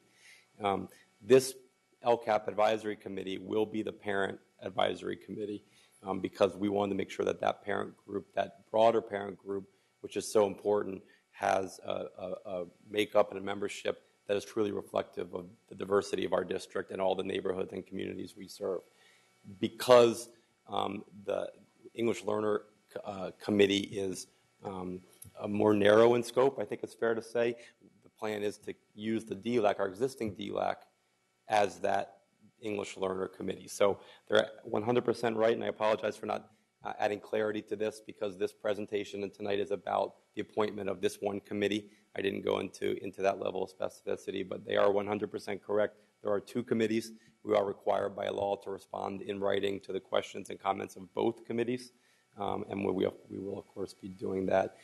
Again, our strategy throughout this process has been to take the state's standard for engagement as a baseline and try and get as far over that baseline as possible. So with that, I hope that addressed those questions. And if there's any questions from the board, I'm happy to take them, or we can move to the appointment process. Thank you, Mr. Ross. I think we're going to have some questions. I'll take them in order that they are on my board. Member Cochran. Just briefly, it is so important to address translation needs, and this body as an advisory board, I think we all share the belief that this has got to be cleaned up because you've got such high percentages of second languages. If it wasn't in Spanish, that's a real big miss. And I really would like to see that the translations for all of the very important processes are reviewed and that we make sure we have appropriate translations. And just briefly, and I know this isn't really connected, but 9% initial fluent to read designation is extremely low. And I think that is something that has to be addressed in the future. Thank you.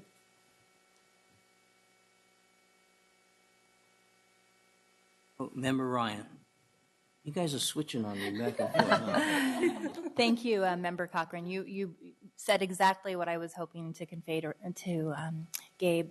So, I had an opportunity with Member Cochran and also with Member Arroyo to attend the Community Coalition outreach on LCAP with our community. And I will tell you, with trained facilitators who were required to go in and give of their time to be able to translate in plain English the purpose and intention of the LCAP, it was still very difficult for our community members who came out.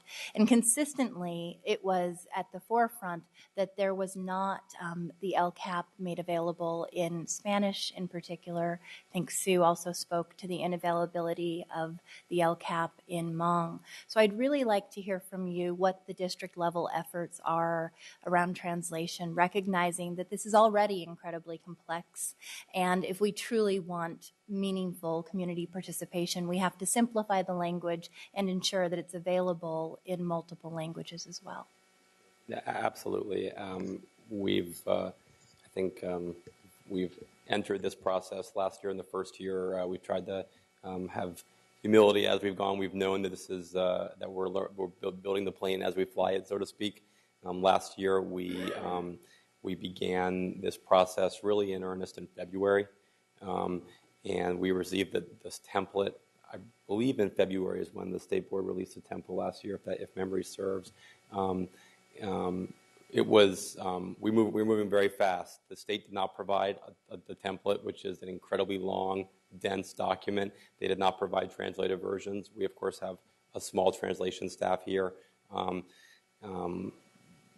just we weren't able to get the full final document translated last year. And it's something that we've talked long about how do we address this year. We were hopeful, and we've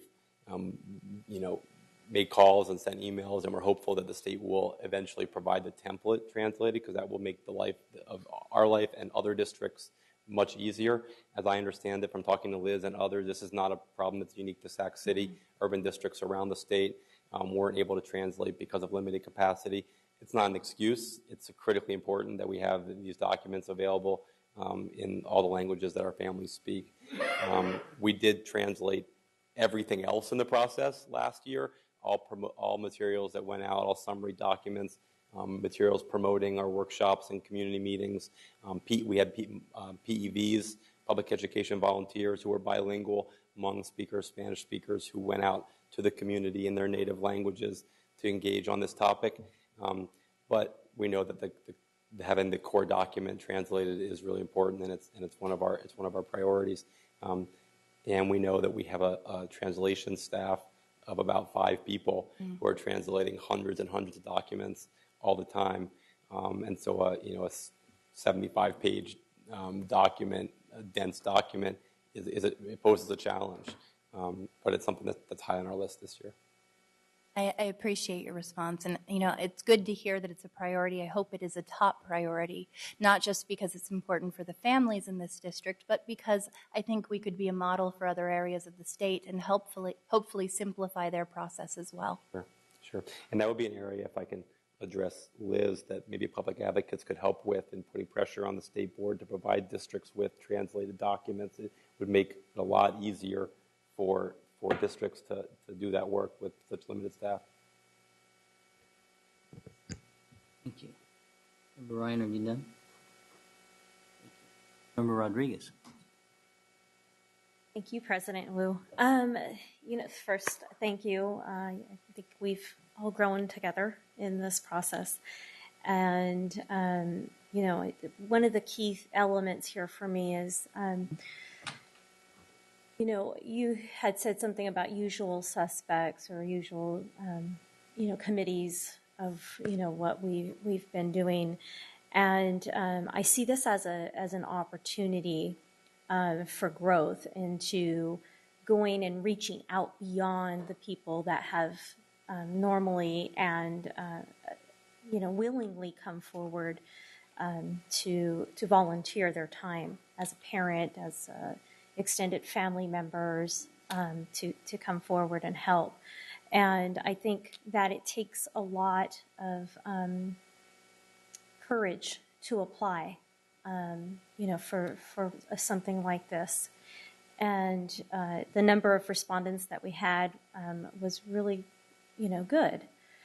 And I see about 8 people that I've recognized on the list that are here today. And so I was wondering if the board could indulge us, because this might be our only time to see anybody before we actually give our appointment, who we selected. If maybe they can come forward and have like either 1 or 2 minutes at the mic to just tell us all, why they want to serve on this committee. One key reason, or maybe their experience or whatever. I think, it would continue the engagement process, and whether they're selected or not, it would give everybody in the room familiarity with each other and, build help and support on the go forward. So that's obviously at the discretion of the board. My only concern would be that it's not something that we communicated in advance, so I wouldn't want to, I want to be fair to the people who maybe couldn't be here tonight or didn't realize that was an opportunity and thus maybe are at a disadvantage. That would be my only concern, but that's obviously at the will of the board. What's the will of the board? I think as long as we make it clear that their absence of or not making a presentation is not a bar to selection, I think that then we're clear about that. If it's the will of my colleagues to at least give an opportunity to those who took the time to come down to introduce themselves to us, I think that would be fair. I have seen some noddings of the head. Member Royal? Thank you, President. All I would say is I will just make it voluntary. If they so choose, they can. If not, I would not want to compel anybody, especially if we didn't give them heads up. Member Hanson? Well, I'd concur, but also say it's just not fair to the other folks who applied. So I actually don't think it's fair to do that, and we shouldn't spring these kind of things at the last minute. If there's an idea that we want to do this when reading our board packets, when we got these last Friday, those are the kinds of things we should share with our other board members and with the superintendent, not kind of spring it at the last minute. Well, I'm going to leave it up to the majority of my colleagues up here to decide whether or not they want to listen to those who are present to just introduce themselves again. So those in favor of having those present come up and say hello, raise your hand, please, voluntarily. 1, 2, 3, 4. Okay. With that then, take a minute. You guys can figure out what order you want to come, but I just welcome you to line up and say hello to us.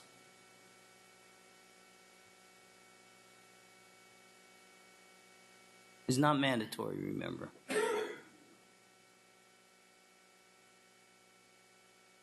Good evening, President Wu, members of the board. I just wanted to come up and introduce myself. I did come here specifically to hear the presentation on the LCAP. Real quick introduction, my name is Quentin Foster, and I did apply to be a representative in Area 5. Personally and specifically because many of the socioeconomic challenges that many of the students in that area face, I myself have personally faced that as well. As a young man growing up in Watts, Los Angeles, I was privy to a lot of the access to quality education issues that many of those students in that area face. And so this is personal for me. I am also a father. I have 3 children attending schools in Sacramento City Unified School District, respectively in the high school and middle school. So professionally, I staff the local control funding formula policy during my time as a policy director for the California Legislative Black Caucus. This is an important issue. I will echo Member Rodriguez saying this is an opportunity for the community to come together, for parents to come together, for education advocates to come together to really influence this process and really make sure that the voices of the community is heard. I look forward to being a part of that process. I appreciate the opportunity to come forward and greet you, and thank you for the opportunity. Thank you.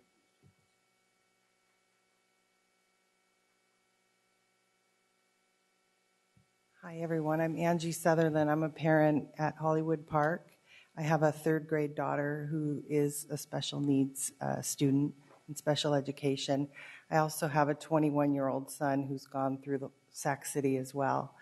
And the reason I applied to be on the LCAP committee was I've noticed, I've been involved through the LCAP ever since before it was voted in at the state level.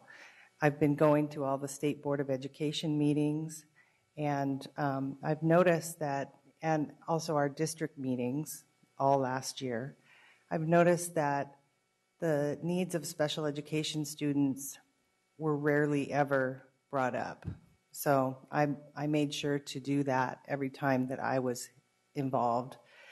And I also was a parent education volunteer for the Department of Family and Community Engagement. So I was out there trying to educate people on the LCAP and get more people involved and get more input. So that's why I applied to be on the LCAP. Thank you. Thank you, Ms. Sutherland. Hello, my name is Grace Trujillo. I have a son with special needs at San Brannon and my Matthew at Phoebe Hearst. The reason I applied are many. First of all, I think I was the parent here probably when I was saying we need lobbyists to lobby for our kids. And we need the funding for it, and I'm glad that people with power took the initiative and move it forward. I think a voice does make a difference. I started with Angie. Me and her have been going to all these different state, federal meetings throughout all different times. My husband even had to take time off of work for me to be able to attend some of these meetings. But I knew there was a great need for all that, to understand. And I've seen the changes that have happened over the years with this LCAP, even in how to work together. I myself was an ESL low income. I benefited from those. Otherwise, I wouldn't be here. I also had the opportunity to talk to a lot of the parents when the school closures and connect and see the needs and what was successful for me to succeed. I came from an immigrant family that worked in the fields, and my parents made very little money. But I always tell people education is the process to succeed. That's why I'm here, and I know I'll be a great asset for the LCAP because of those reasons, and for many, also because of the fact that I have the budget experience, and I think it's important for that. Thank you. Thank you, Ms. Trio. Thank you, Board. My name is Maria Rodriguez, and my time as a volunteer in the school district started 11 years ago when I went to a PTA meeting and didn't unknowingly when someone said, if someone's interested in helping with the accounting, please come forward. And little did I know that that would lead me on my path to today. In good conscience, I could not apply for the LCAP. I speak as an advocate, and to not apply, I just couldn't sleep at night. I think I'm qualified because I'm aware of the issues of the school district and of the LCAP. I'm also take great credit in my accounting ability. I do have a master's. Well, I don't want to get into that because really it's not. I do think I have a good accounting ability to handle the numbers. And I'll just end by saying I'm really excited to hear that Kathy Morrison has been appointed to work with the LCAP. She and the Family Engagement Committee have done so much through their processes. Whenever I get discouraged by the school district, I look to that department and I know there's so much wonderfulness going on there.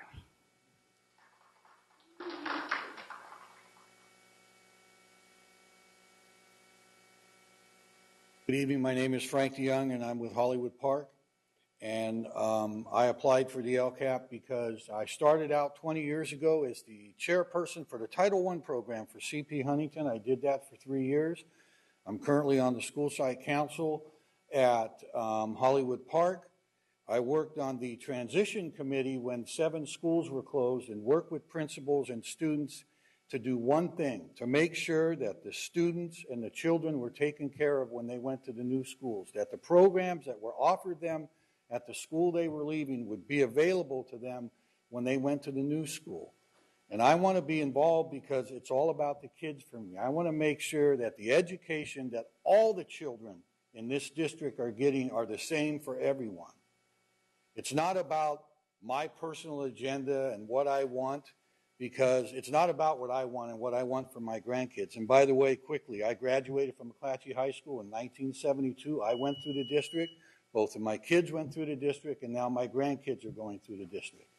So I have a very vested interest in making sure that this is the best district in the state and a place in a city where people want to come because of the schools that we provide.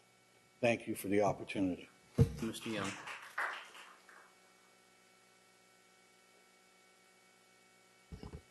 My name is Terrence Gladney. Honestly, in my relatively short, and especially compared to Mr. Vasai and obviously Frank, I mean, my time in Sac City is relatively short. But honestly, like in my time, I've been jaded to the whole advisory or district committee process. But I think that it really was my responsibility when I'm engaging school sites and children around the community, and I'm imploring them to be more involved. You know, I had a responsibility to apply. So I just hope that, you know, whether it's myself or whoever's on the committee, that committee is remembering that they don't represent just their school site or one specific population, but 16 people in 41,000 or 44,000 is very few. So I hope that remains the focus of the committee. Thank you.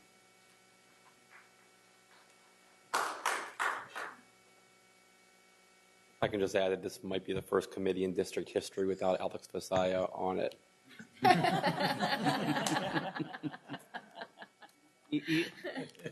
You didn't misplace his application? No, I keep checking, but.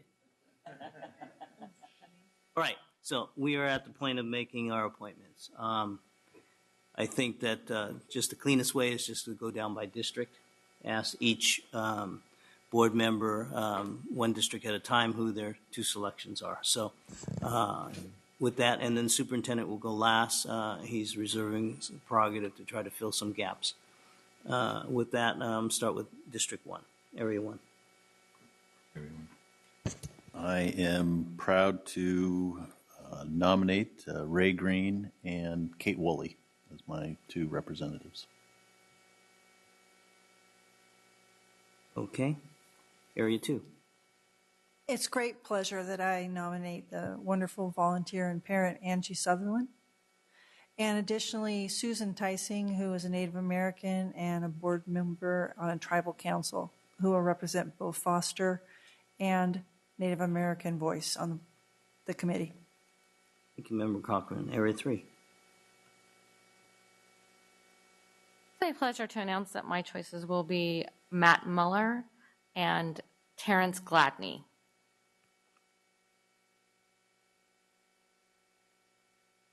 Area 4. I had 7 people to pick from, so it was not an easy choice. But I would be appointing Victoria Camargo and Laura Rios. Area 5. Sorry. I was trying to figure out, who was your last pick? I'm sorry that. Victoria Camargo And? Laura Rios. Oh, okay. We were thinking Rodriguez, and we're like, I don't remember Rodriguez on there. So my two picks, If I say Rios. very difficult for me. Lots of good people, and I wish I could pick them all. But unfortunately, I only have 2. So my picks are Quentin Foster and Frank DeYoung. I'm going to exercise my prerogative as president, go last, so I'm going to take Area 7. So I ended up having an incredible caliber of candidates as well, and I wish that I could give each of them an appointment. They were all parents and all residents of my area, which is phenomenal. But my selection is 2 individuals that I think will represent the voice of Area 7 and have the interest of all of our students in Sacramento City Unified School District at heart.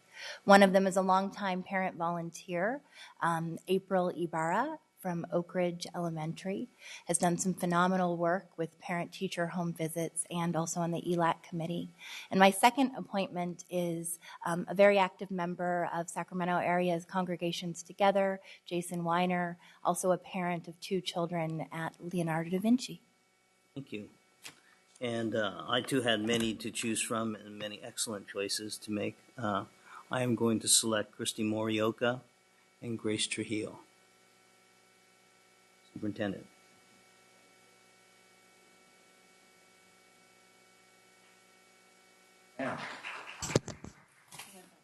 Last but not least, my selections to be on the committee are Sue Vang and Dr. Joseph Sisson.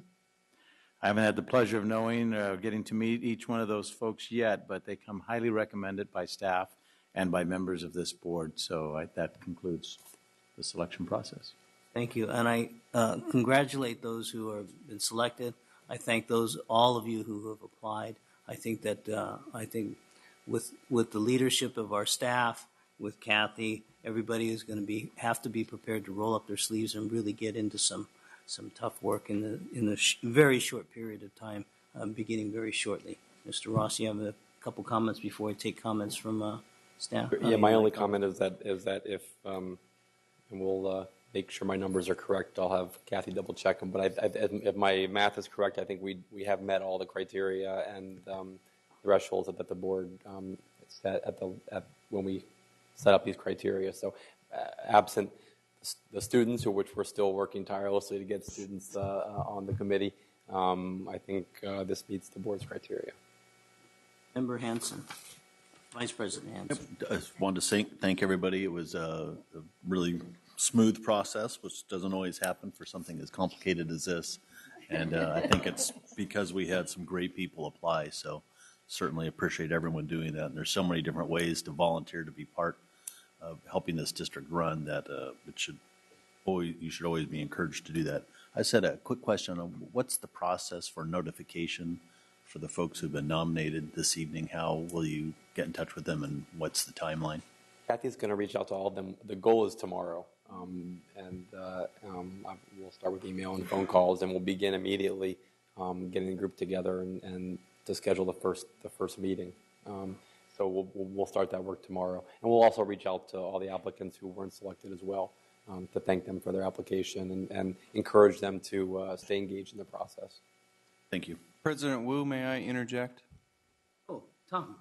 Sorry to interrupt. I believe since this is an action item, we do need a motion and an action to approve the appointments as so stated. Okay, thank you. Thank you, sir. We have one member who has comment still, Member Arroyo. Thank you, President Wu. I have a comment and a question, and the first is the question which was brought to my attention and makes sense. I believe the representation of parents have to be from unduplicated students. So if that can be something that can be checked into as you figure out if this selection of parents meet the criteria.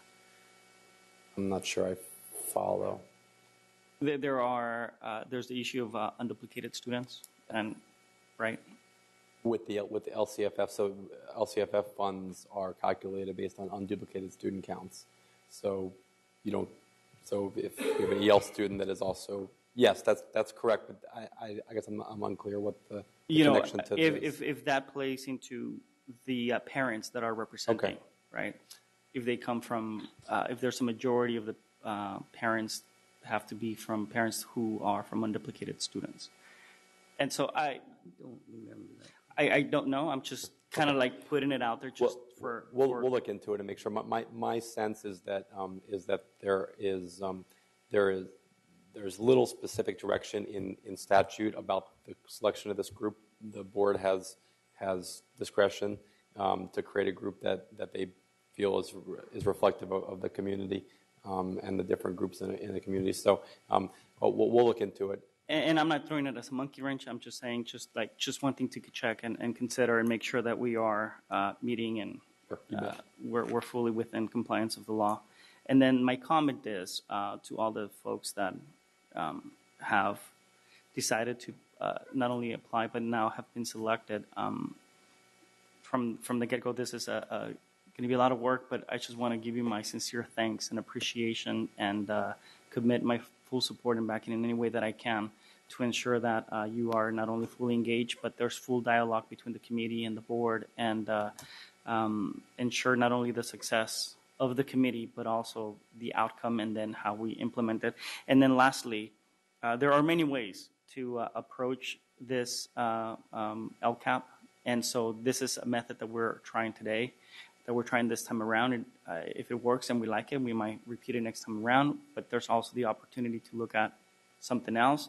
The idea of holding elections for these positions was something that was considered before this. So I'm not saying that that's the way that we need to go, but I mean, I think that those are all the lessons that we need to keep in mind as we move forward to ensure that we have the most transparent, engaged method to bring in parents into the fold and get their feedback in the decisions of the district. So thank you very much.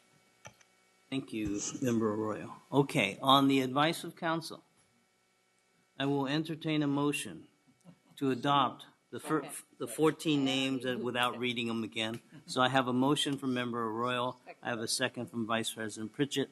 All those in favor signify by saying aye. Aye. Opposed? Abstentions? Motion carries, and thank you, everybody. Moving on, item 11.0, business and financial information reports. We have received the information. Item 12, future board meeting dates and locations. Here on January 22nd at 4:30 is the closed session. 6:30 is the open session. February 5th, 4:30 here is the closed session. 6:30 is the open session. Item 13.0, adjournment. I will entertain a motion to adjourn. I have I have a motion from student member Saito. All those in favor signify by saying, and Vice President Pritchett, second. All those in favor signify by saying aye. Aye. Opposed? Thank you, everybody. We'll see you in a couple weeks.